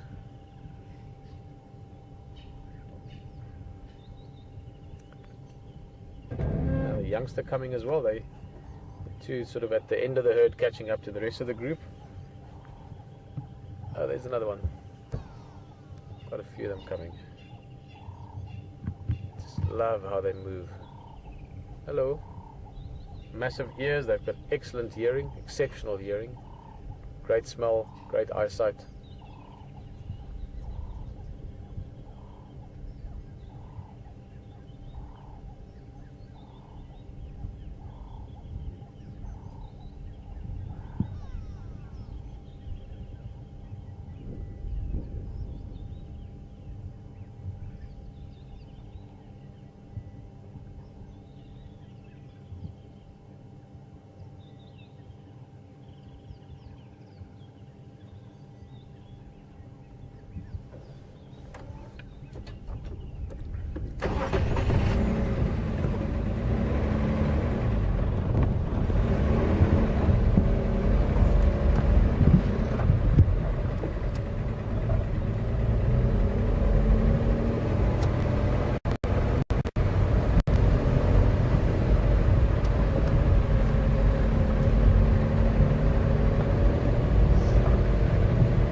I don't want to spend too much time with him now. He's already in distress. I don't want to add the vehicle being close to him too much.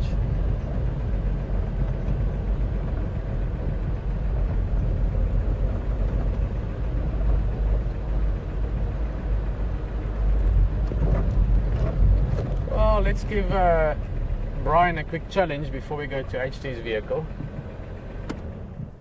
couple of what looks like one battalier and 2 vultures just drifting around there. Let me see if I can see what they are through the binos.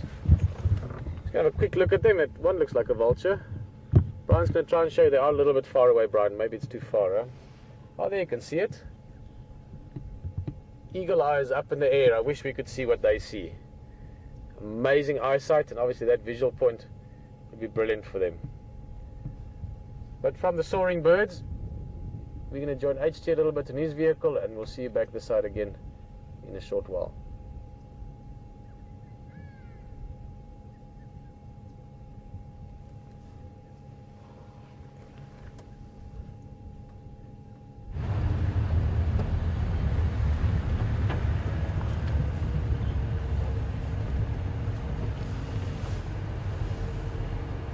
Folks, we've just come across this area here, which is called Quarantine. Now, I think Pete might have been with these individuals, and we've just stumbled across it, so I can't really drive past without stopping and looking, but there's been a bit of a hippo battle. I might try and get an update. If you could just stand by for me, folks. This is... Yeah, he looks like... Yeah, he is very, very injured there, so we're going to leave him be. I can see Pete coming along here, so we might just back up and let him be, because he has definitely been in a bit of a battle this morning, which sadly is how it works in the hippo world. But boy, he's definitely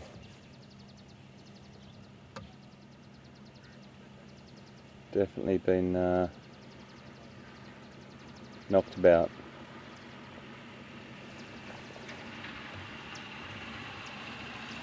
Hey mate. Good morning. How are you, buddy? Okay, good. That's pretty serious, isn't it? Very serious, and quite sad to observe. Absolutely, really sad. We've spent a bit of time with them. They were fighting a bit down at the waterhole. I presume you guys are going to look at this now. It's hard to look at the... Well, we're probably going to just move on, let him be, because I think, mate, he's going to get just under more stress by... He's in a vulnerable position in just being out of the water at this time of the day anyway, isn't he? So he's not feeling very comfortable, and compounded with the injuries that he's got. Yeah. He's not in a good way. I think similar. It's exactly what I was saying just now. Is it? Is it? Don't put too much pressure on him, obviously, as HT is explaining to you guys. He walked past us at the waterhole. It's worse than you can see from here. He's got on his shoulder and he's a really big gash, and then his back as well. But it's old injuries, it's not new. Yeah, there's a lot of scar tissue around that. The back leg especially, Yeah.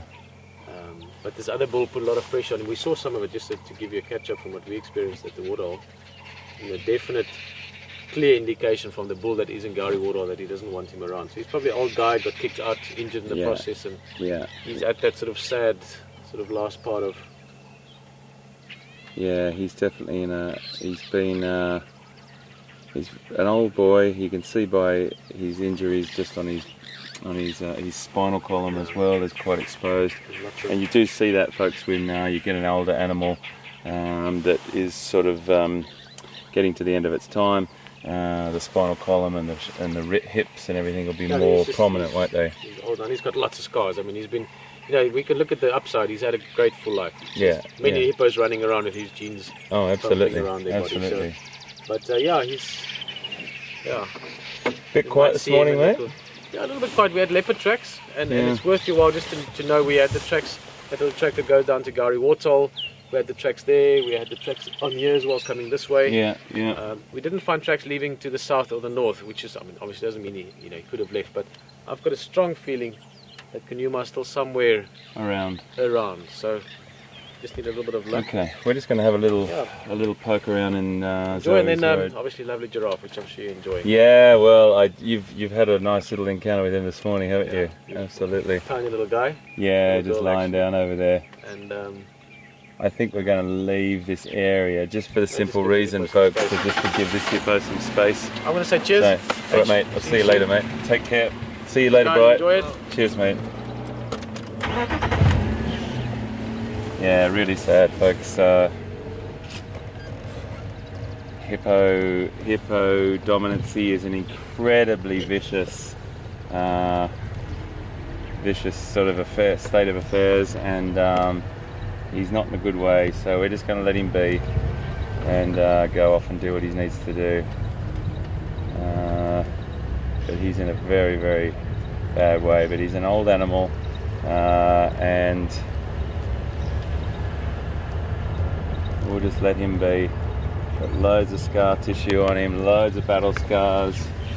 He needs to go off and find a place where he can just try and get better. But I am sorry to say, I think that those wounds could end up being his last time he battles, unfortunately.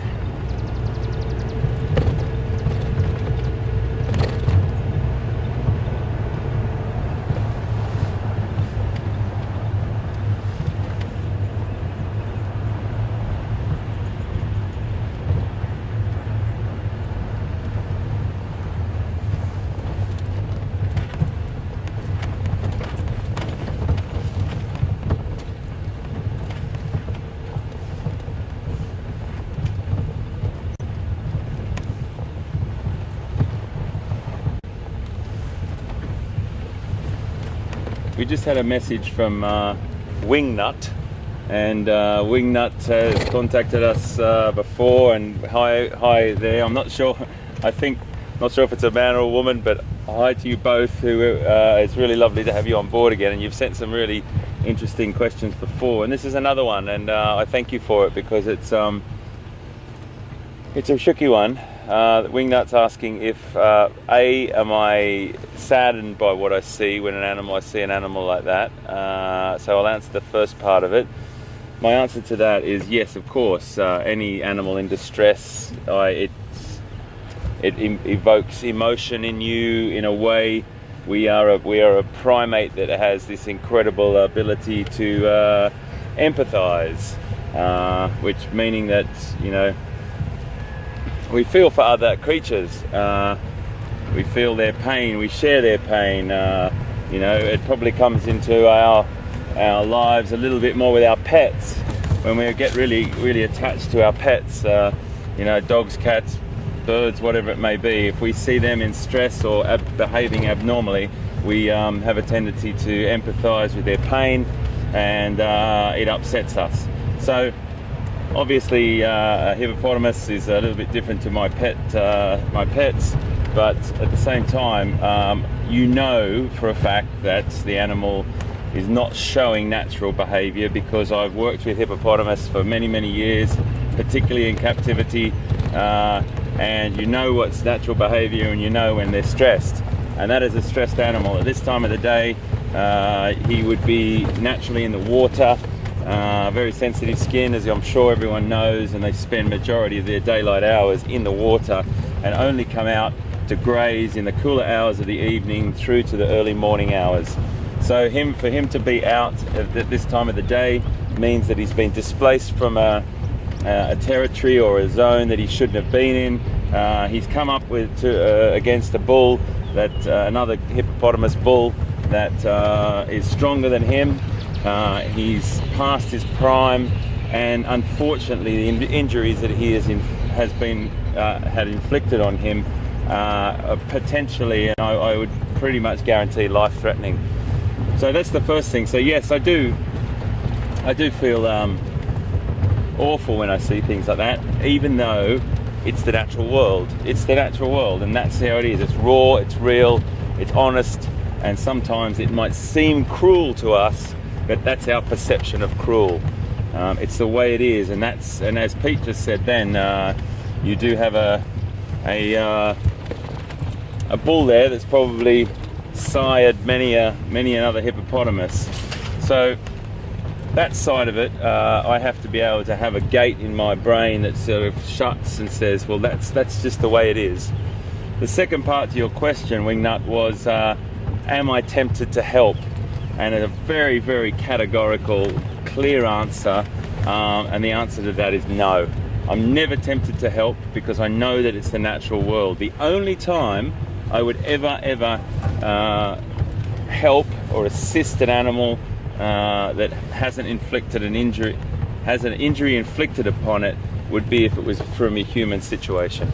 So in that, meaning by that, what I mean by that is if it was a snare or it was an injury from a human interaction, like an animal that had been injured by a vehicle or injured by a snare. And if you don't know what a snare is, it's a very terrible trap that is used sometimes on animals across the world illegally, and that sort of situation can inflict horrendous wounds and great pain to animals. So in that situation I would definitely try and to assist in removing that, and you know, many other situations as well. So we know what's happened with that animal. We can tell that it's a natural thing, so there's no way in the world I would ever even think about having any assistance or to that animal. That's the way it is. It's the way it's meant to be. As cruel as we think and as hard as we think, it is the way it is. And the two answers to the two questions, hopefully Wingnut have explained. I'm a very compassionate person, I'm a very caring person, but at the same time I'm a realist when it comes to the natural world. And it's tricky sometimes.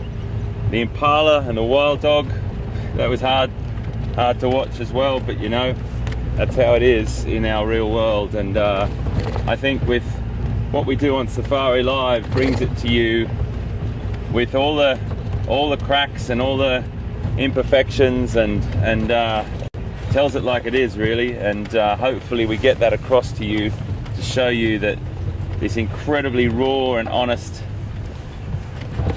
thing called nature needs to be let be sometimes and run its own course. But hopefully that's answered the questions for you.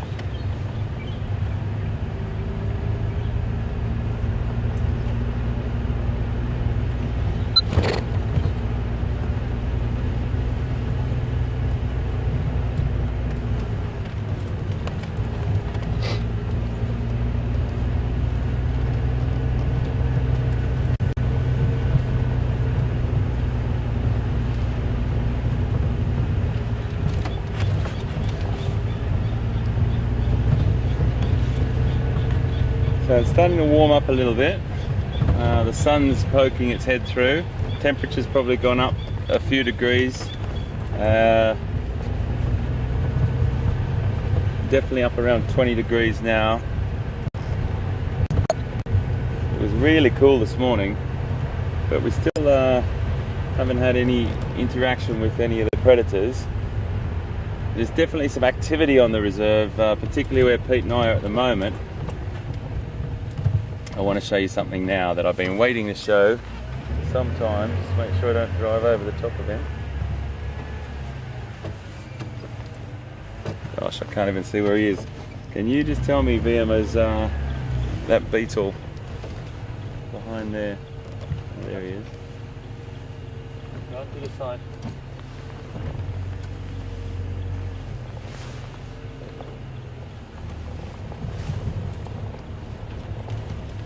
Okay, I'm going to drive back a bit so you can see this.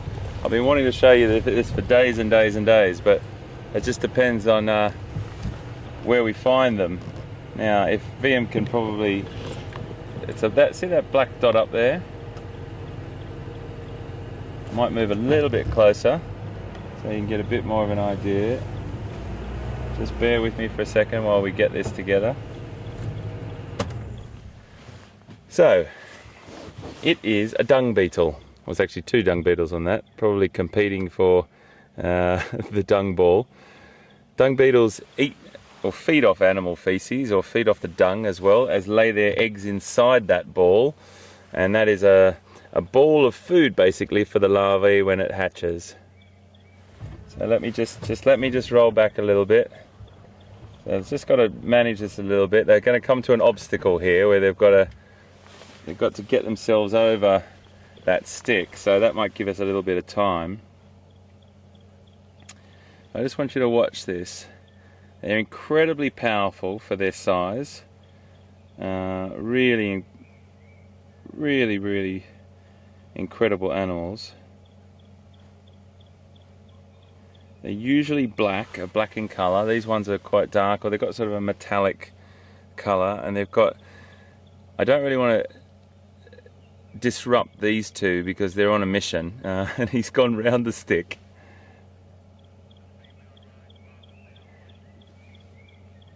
And they've gone down the other side there. Yeah. So the male's doing all the work here, and the female's on board. So they really utilise the dung as a food source and a nursery for their offspring. And it's rolled away and buried with the eggs inside that. There's other species that breed within the dung heap. She's helping a little bit now. Now, another time when we get a chance to pick one up that isn't rolling a ball, I will find one that's not working on a dung ball and pick it up and show you the modifications on the front and back legs that are perfectly designed, absolutely perfectly designed for this. You've got some really great modifications on their legs. But this is quite a ball that they've made here, and they're going to roll it down. It must be such a job, particularly with these bumpy roads. So some species construct the dung ball, and others live in the heap, the dung itself.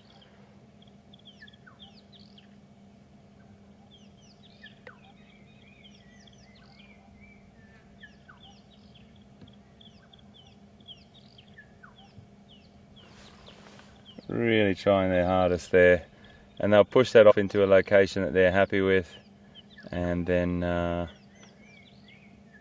the eggs will hatch and have that dung ball to feed on.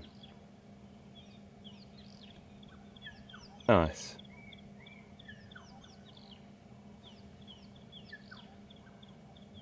It looks like he's going to roll back down.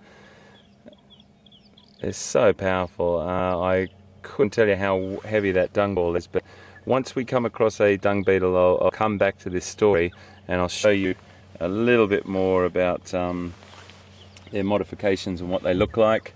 But that was just great to see. I just don't want to drive on and make sure he rolls down in front of me, which I don't think they are. I think they're pretty safe now up in the grass.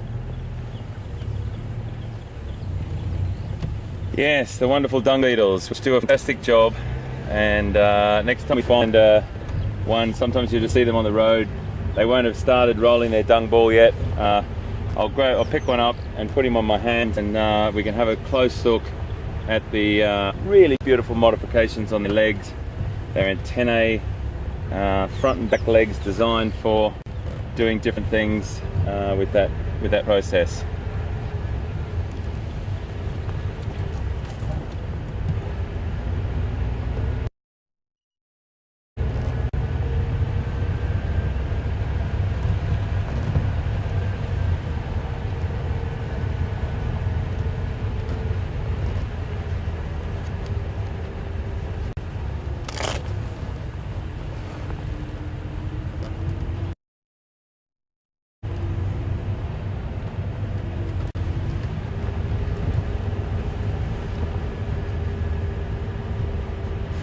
So we just had a question for Peggy P. Hi Peggy, and welcome on board. Great to have you with us. And a great question. Do they need a particular spot to put their dung ball, or does it have to be a special spot? Well, as far as I'm aware, Peggy, the answer is just anywhere that they feel suitable, that they can dig a hole and bury that, and then leave it for the eggs to hatch. So as far as I'm aware, as long as it's just something that they find suitable and it's off in a safe place, they will just do it where they can. If I was to go down, drill down into the real science of it, and it would probably be, I'm sure there's been many a scientific paper written on locations of dung balls from dung beetles. They might have a preference. I would imagine it's soft ground that they can that they can find it to bury it, to bury it in. So that's really probably one of the most important factors. And then yeah, as long as they're happy, the larvae will hatch, and if the conditions are right, they the eggs will hatch and the larvae will eat the dung.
We just had a really interesting question from Desley in Melbourne, Australia. And welcome, Desley, another one of my favourite cities in the world. Great to have you on board. And Desley's question is, have we ever thought of using drones to gain footage or locate where animals are? Well, it's an incredibly exciting time to be able to use drones for many, many different reasons. So for anyone that's not familiar with a drone, it's a radio-controlled small aircraft that you can fly around with a little camera on it and pick up footage or stills or locate things from the sky. And it has some of the particular models will have a screen that you can actually look in and have a view of what's going on. Excuse me. One of the things that we can do is we can gain footage that would be non-live footage. You could film and then you could use that on the internet or whatever. The thing about Safari Live and everything that Wild Earth does is it's a whole thing about being live. And we have thought about it, but the equipment that would be needed, Desley, to put up in the sky is quite extensive, and it would actually be a reasonably large fixed wing sort of aircraft, which would be a drone, still manageable by a remote situation or location.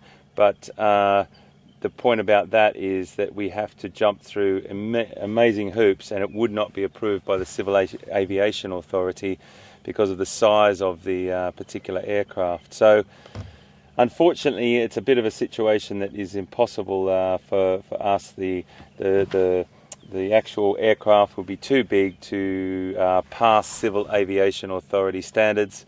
But I tell you what, it's been discussed around many a table, Desley, and you never know what the future may bring. But it's a fantastic question, and they are used on many, many different levels in Africa for loads of different things. But that would be for gaining footage, either to be recorded and brought back, and then the data collated and to see what you found. Unfortunately, we can't do it with live. But a fantastic question, Desley, and those are the sorts of technical questions that we love, particularly the tech guys back in control. They love that sort of stuff. So fantastic. Thank you very, very much for that. And hope it's beautiful in Melbourne. I could really do with a Melbourne coffee right now. One of the best coffees in the world. I probably have to say one of the best cities in the world for coffee, Melbourne, and I do miss it. Every time I used to go to Melbourne, it was one of my highlights, was to go and have coffee. Absolutely the best. Australians become a little bit coffee snobs when we go to Melbourne. Sensational coffee. And I could do with one right there, right now.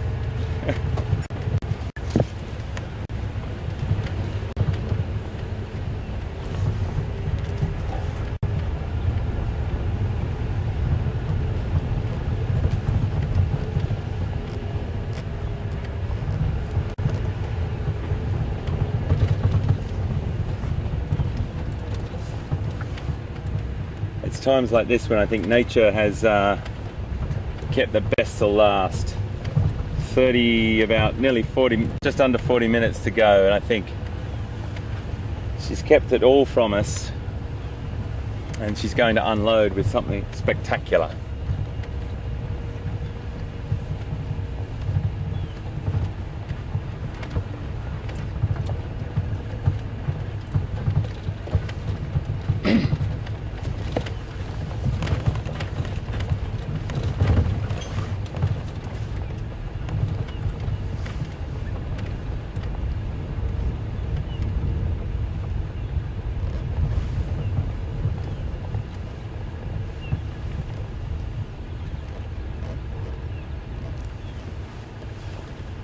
Lois in Buffalo, New York, welcome aboard and thank you so much for your tweet.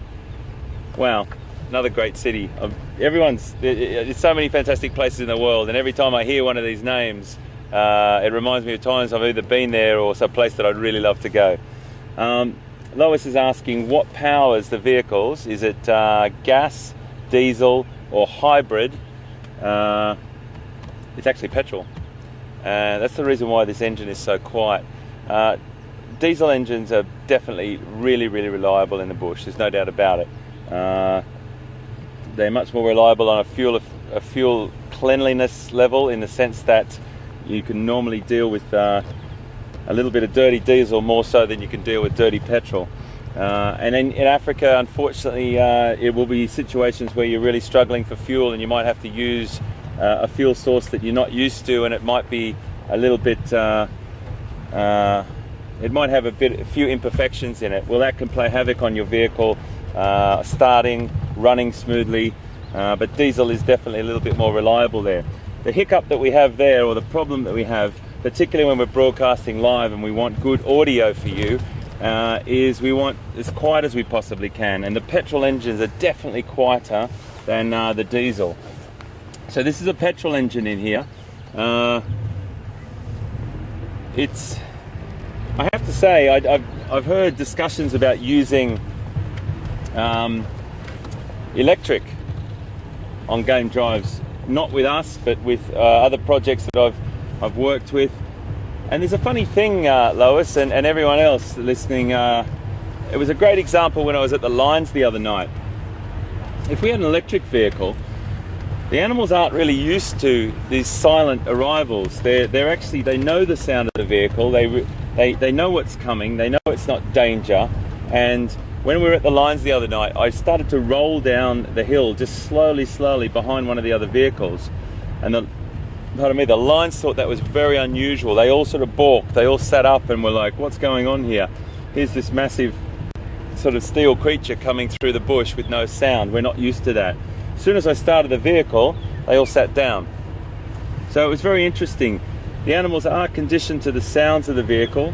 They're habituated to that. I use those words a lot because I really know that I really want people to get used to them. It's an important facet of what we do here. But I think even electric vehicles, they probably will get used to them over time. But the same thing again. We have the situation if we've got power cuts or something like that, or we haven't got a way to charge batteries. If that was a case, you'd have a bit of a problem. If you could run out of fuel and someone could bring you fuel. If you run out of power, yeah, that's a bit of a tricky one. It's a very long extension cord out here. Yeah. But great question, really great question, great technical question again. It's a petrol engine, very quiet, that's one of the reasons why we use it, and it's not a hybrid, it's just a straight petrol engine. But great question, Lois, thank you so much, and I hope Buffalo, New York is fantastic at the moment.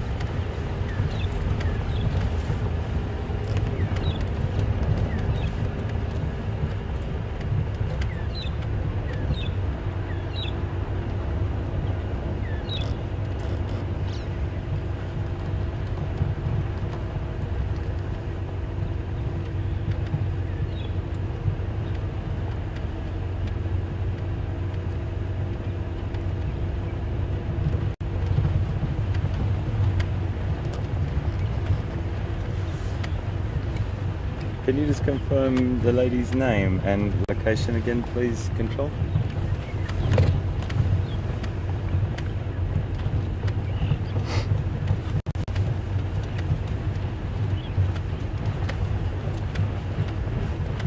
Control, thank you for that.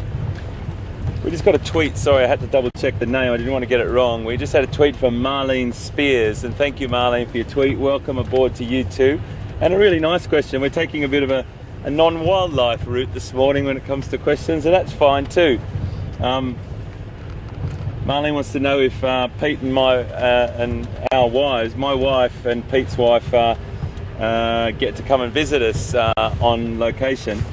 Well, we wish, but unfortunately with this one, they're not. It's a huge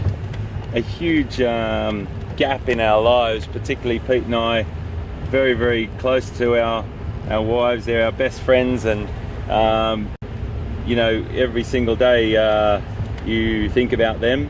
They understand that this is what we do and this is what we love, but it doesn't make that any easier to be away from your kids and your wife particularly. So they're not coming out on this shoot. Maybe in the future, if there is a future, which I'm sure there is, we might be able to write that in. But yeah, we miss our wives dearly. We try and talk to our wives as much as we can at night. Sometimes we've got good signal, other times we haven't out here, but we do our best. And they understand, but at the same time, again, that doesn't make it easier either. I think another thing that Pete and I have both got in common, we married our best friends, and that's one of the best things I've ever done in my life. You know, I didn't get married until I was a bit older, and best thing I've ever done. Otherwise, I'll be just driving around in circles in a Land Rover all my life. And yeah, thankfully I've got a little bit more to Control just said I'm doing that now. It's what I love, but it's also good to have a really great mate like my wife Nina and Pete's wife Leishan, who they both are incredible women, and the other thing is they put up with blokes like us too, so there's got to be something good there. But thank you for the question very, very much. It's a really nice one. It's lovely just to talk about our wives on camera. Not bang on about it too much, but yeah, quite special. Thank you.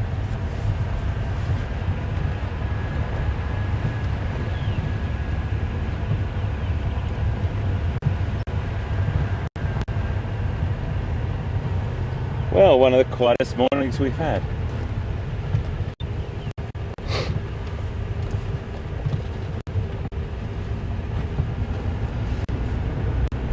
Yeah, look, I have to say something else, just one more little thing about the wives of our better halves. My wife always says that there's behind every successful man is an exhausted woman, and yeah, I have to agree with that. I just have to also give a bit of a shout out to the wives of the men that are with us on our team that aren't on camera, and all the rest of our control team and our support team and all our technical people. They've all got wives too, and they miss them just as much. So a big shout out to those people as well.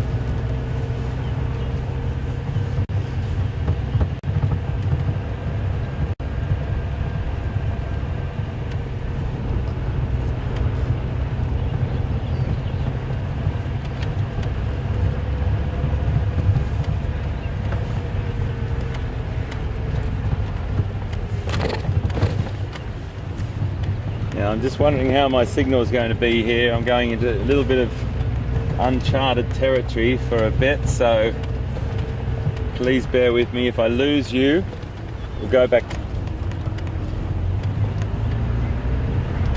Okay, I'm going to go over to a favourite spot, Sandy Patch Road here,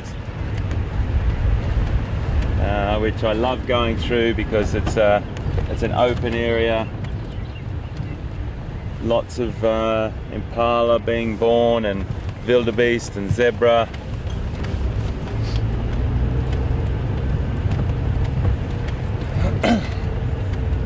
Excuse me.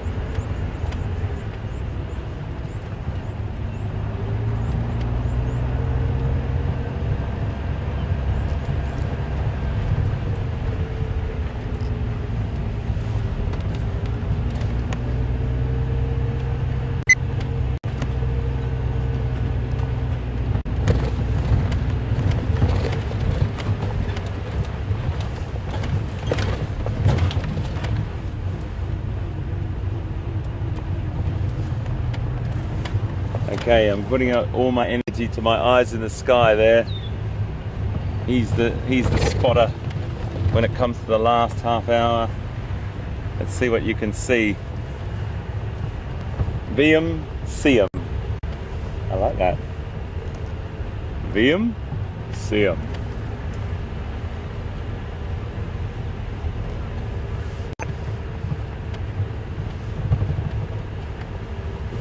We just had a text from Wingnut. Thank you very much, Wingnut. I do apologise for not knowing whether you were man or woman, but you confirmed that you're a woman, and thank you very much. I'll know that from now on. That's great. Thanks for watching.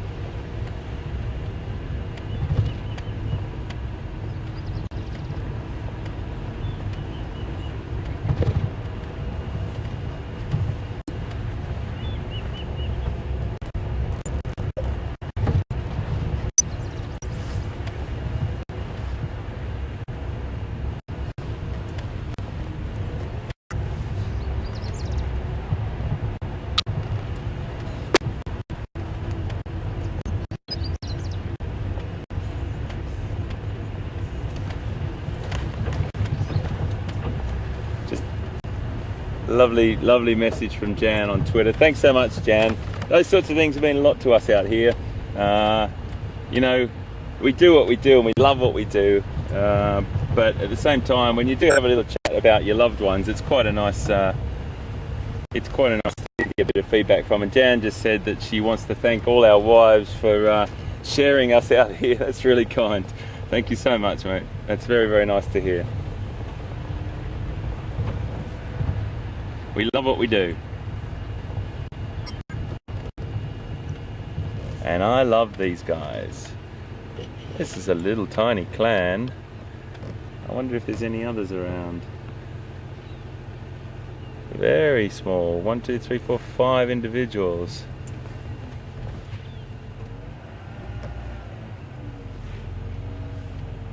They might be the tail end of a bigger herd.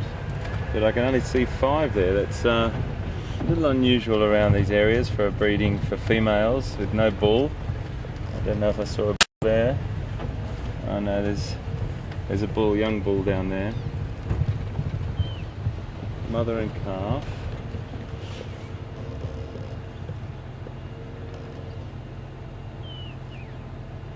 They may have just, and this happens sometimes. They will break off into these little clans and then regroup with a bigger herd as time goes on, maybe at a water point or something like that.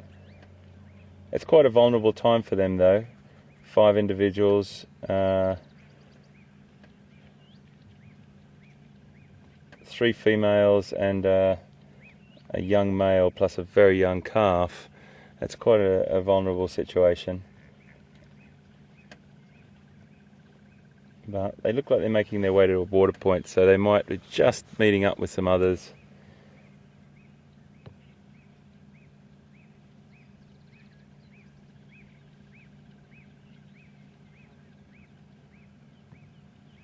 I'm just going to move down a little bit.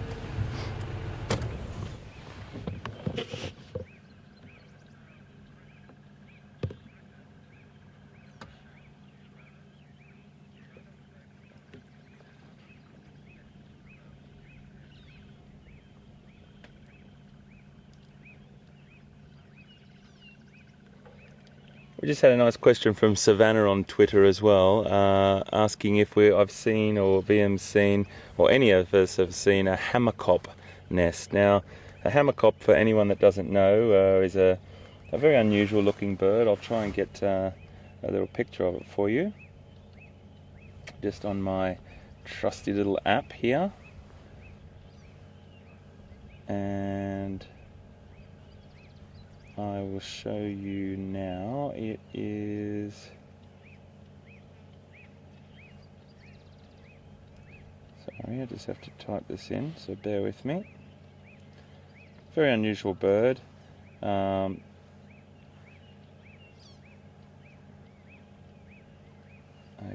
here we go. This is what he looks like.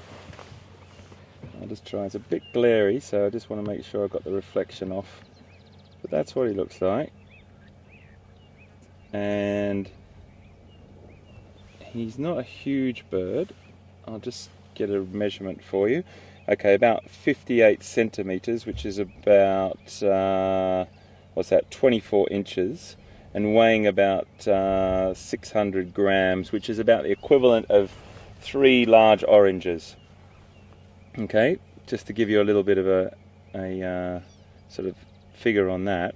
So if I go back to the picture here, very unusual bird, normally found around water, around the water's edge, hunts around for different any foodstuffs it can find, small amphibians or crustaceans or insects. But they make this absolutely extraordinary nest. Now there's no picture of the nest, unfortunately. I'll just give you a listen to the call.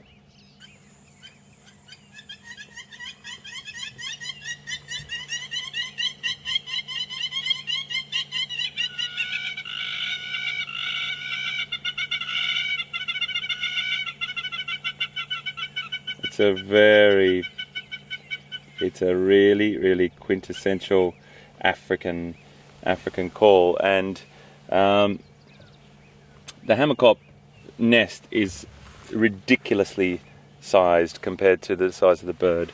And if I can find one, Savannah, I'll definitely point it out, because when I first saw a hammerkop nest, I thought it would belong to the largest bird of prey in Africa, and I thought it was going to be a vulture nest of some description, or a lappet-faced vulture. I just didn't know, but it's this small bird, and it's a massive nest up in this tree. So if we can find one, I definitely will point it out for you. Great question, Savannah. Thank you.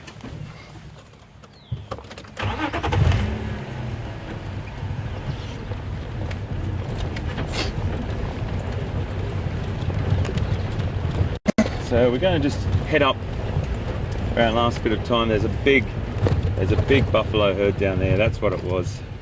That's what it was. Let's go and just have a quick look at that massive buffalo herd. I think it's that same big herd that we've been coming across over the last few days. We saw pass us the other day.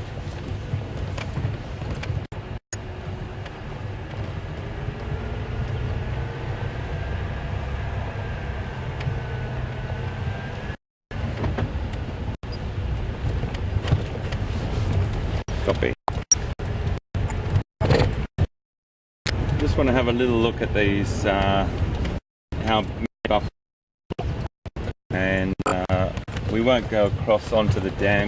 We'll scare them and probably cause a little bit of a not stampede, but it'll cause a little bit of a drama, and we don't want to do that. We never want to do that. We want to see the animals, but this is quite a beautiful view down here. Congregating, and there's our last 5 just there. There were stragglers of a bigger herd. I thought it was unusual, but look at that. Now that is pretty spectacular.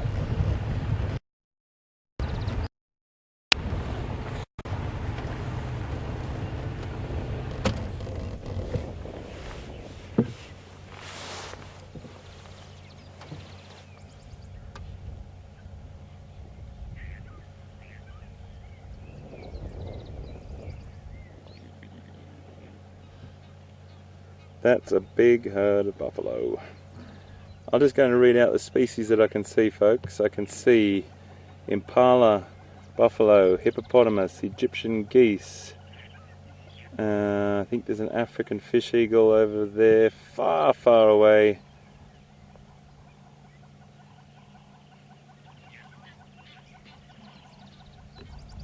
A really lovely scene.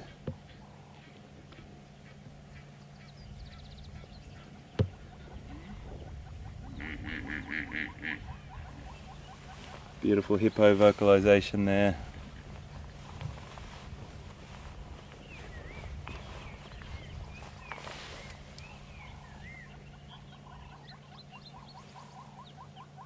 Nice impala ram just walking out of shot now.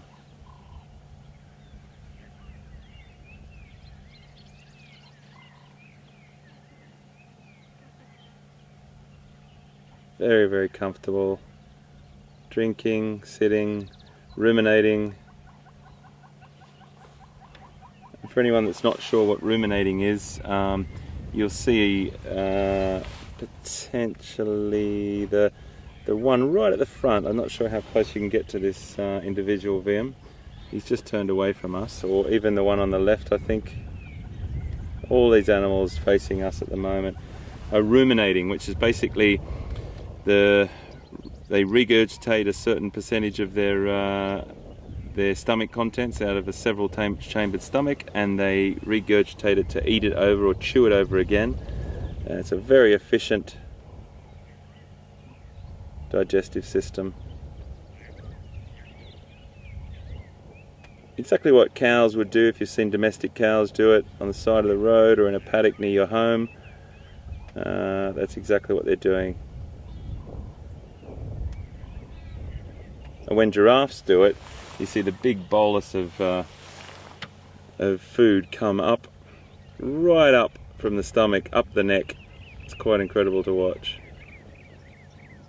Isn't that beautiful? Okay, well, we're going to just turn around and move back and just drive down this road, see for the last sort of 5 minutes, and then I'm going to cross to Pete. He's been driving around as well, and see you this afternoon. Definitely. We've got a date this afternoon on this vehicle. You, me, VM. We'd love to see you.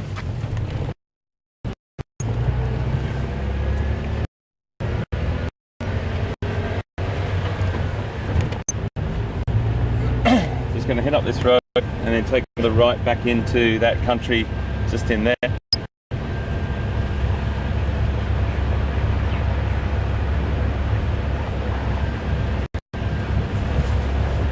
So it's been a bit of a quiet morning all round, but some interesting things as well, some very interesting questions, folks. So much, a couple of techie ones, which were good as well. Really bad and unclear hippo, like we did. That story might unfold. Nice giraffe, nice buffalo as always. A little bit quiet in some areas, but and who knows what's going to happen this afternoon. Forward.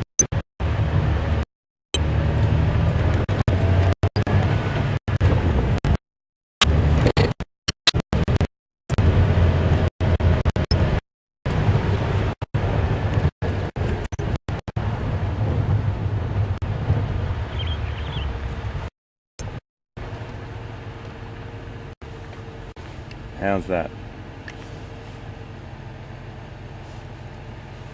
Okay folks, so I think before I lose you and have to say goodbye just by my head being cut off for some reason, not literally, but I want to say goodbye firstly and thank you for joining us this morning. It's always fantastic to have you on board.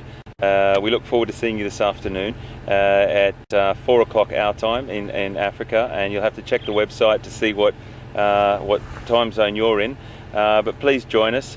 It's been always an absolute pleasure, and for you regular live safari people, it's brilliant to have you always, and for you newcomers, hopefully we've got you hooked, and we'll do our utmost this afternoon to go out and find some some more creatures on these beautiful game reserves in Sabi Sands, coming to you live from South Africa. So thanks again from VM and I. We look forward to it. We're going to go back, have some breakfast, have a bit of a chat, make a plan for this afternoon, do a few things on the vehicles, and we look forward to seeing you this afternoon. Take care.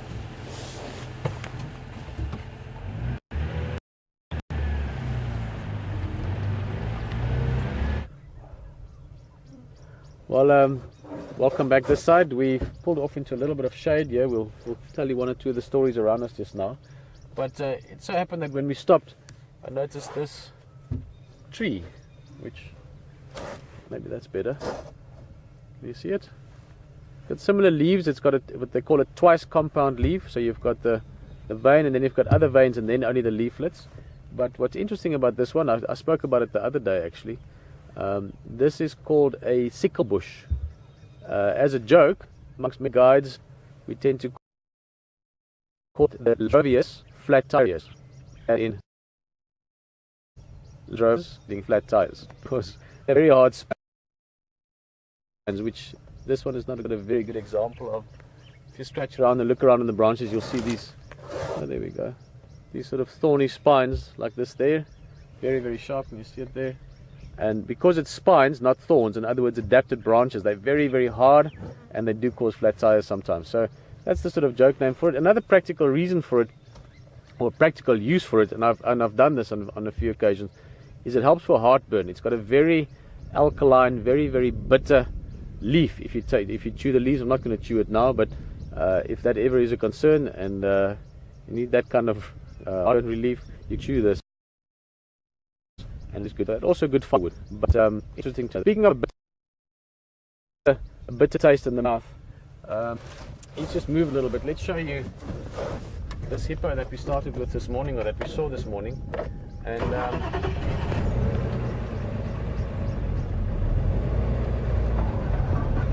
going to have a look at this guy.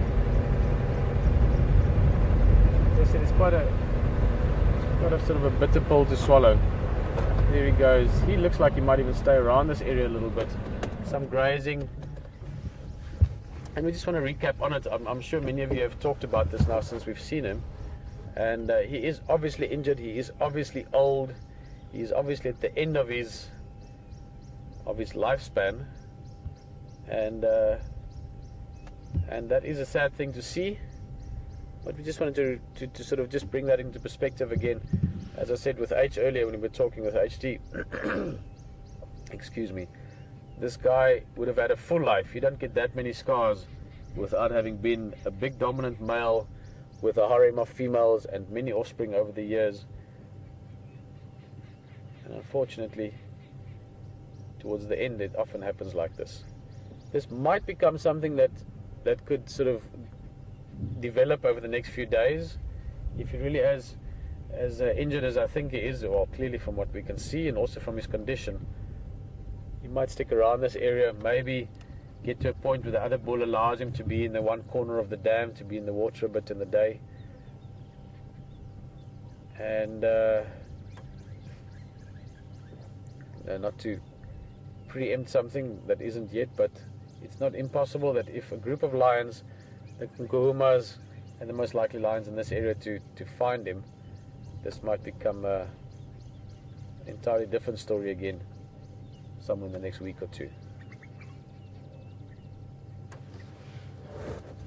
But from something that's at the end of its lifespan,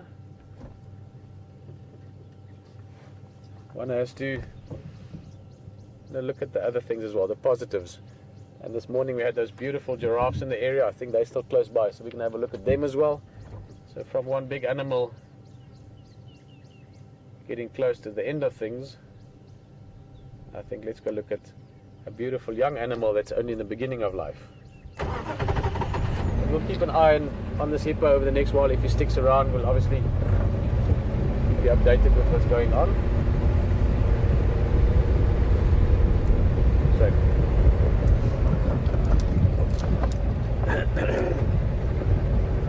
still sad, no matter how you look at it. But somewhere along the line, the old will have to make way for the new. And what better way to illustrate that than this little guy? Hey, mister.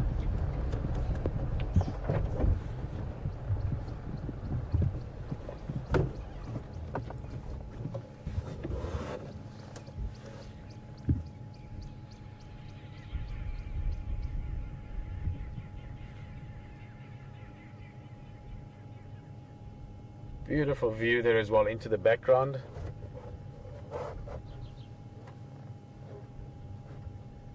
So, and I keep saying this little guy, but this little guy is actually a little girl.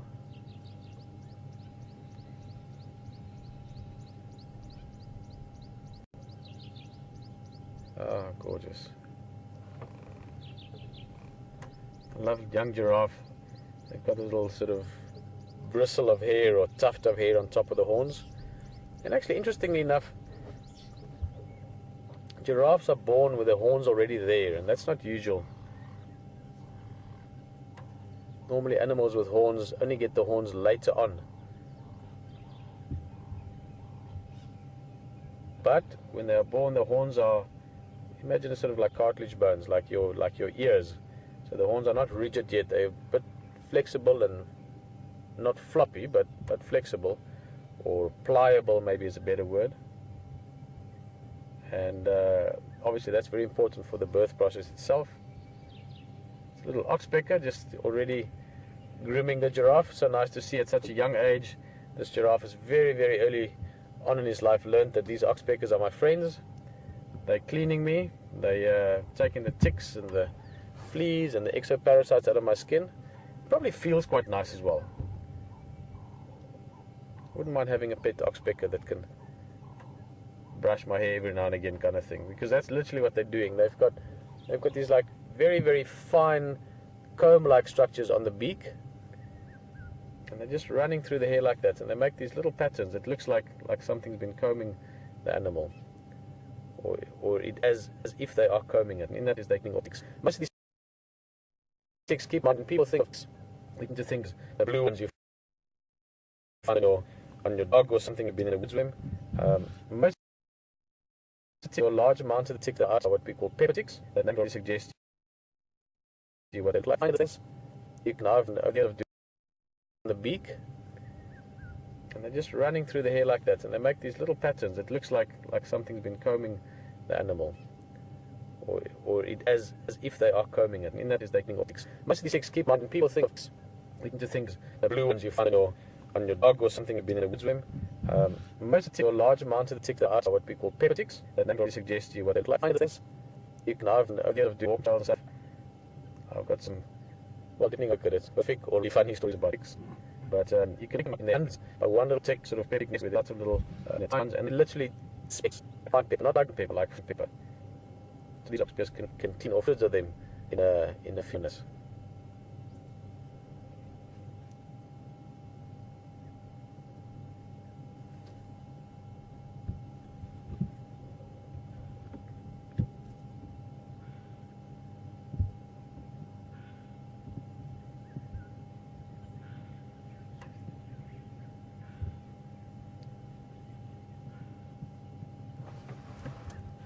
So that wildebeest just in the background, maybe you could just hear it calling like that. That's the wildebeest that lost her calf, so she's still looking for him. So there's a whole mixture of sad and happy stories on quarantine this morning.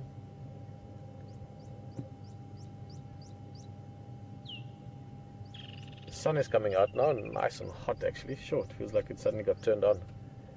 Just breaking through the clouds, so we might have a nice warm day building up to the afternoon.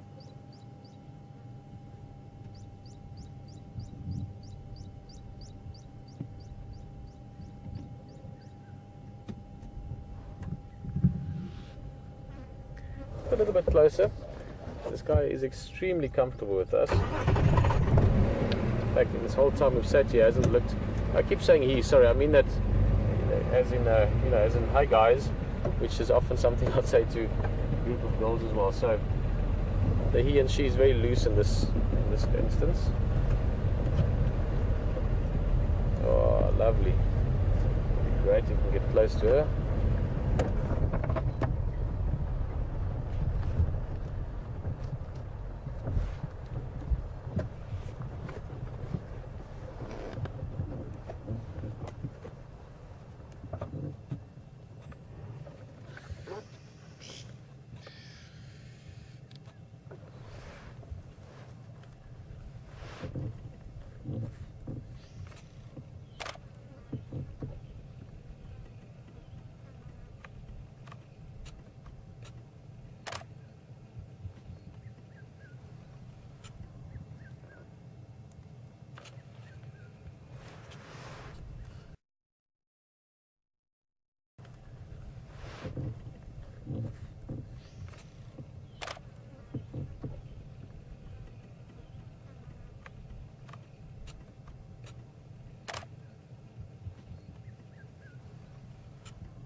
Start and end your day on safari.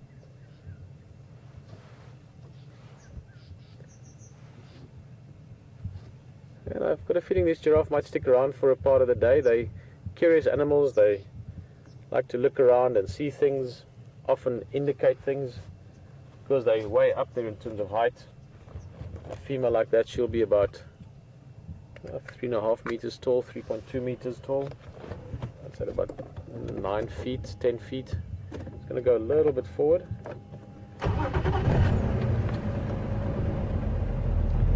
So they can see a great distance, great eyesight.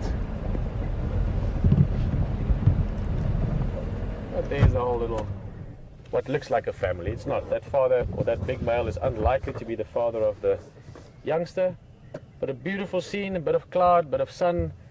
Lovely day ahead of us. Looking forward to it, and as always, looking forward to seeing you this afternoon for a sunset drive, which will be morning time for many of you. From us here on the Jigga, from myself, Peter Pretorius and Brian, HT and VM, Will and everyone else, thank you very much for joining us. We'll see you later again today. Bye-bye.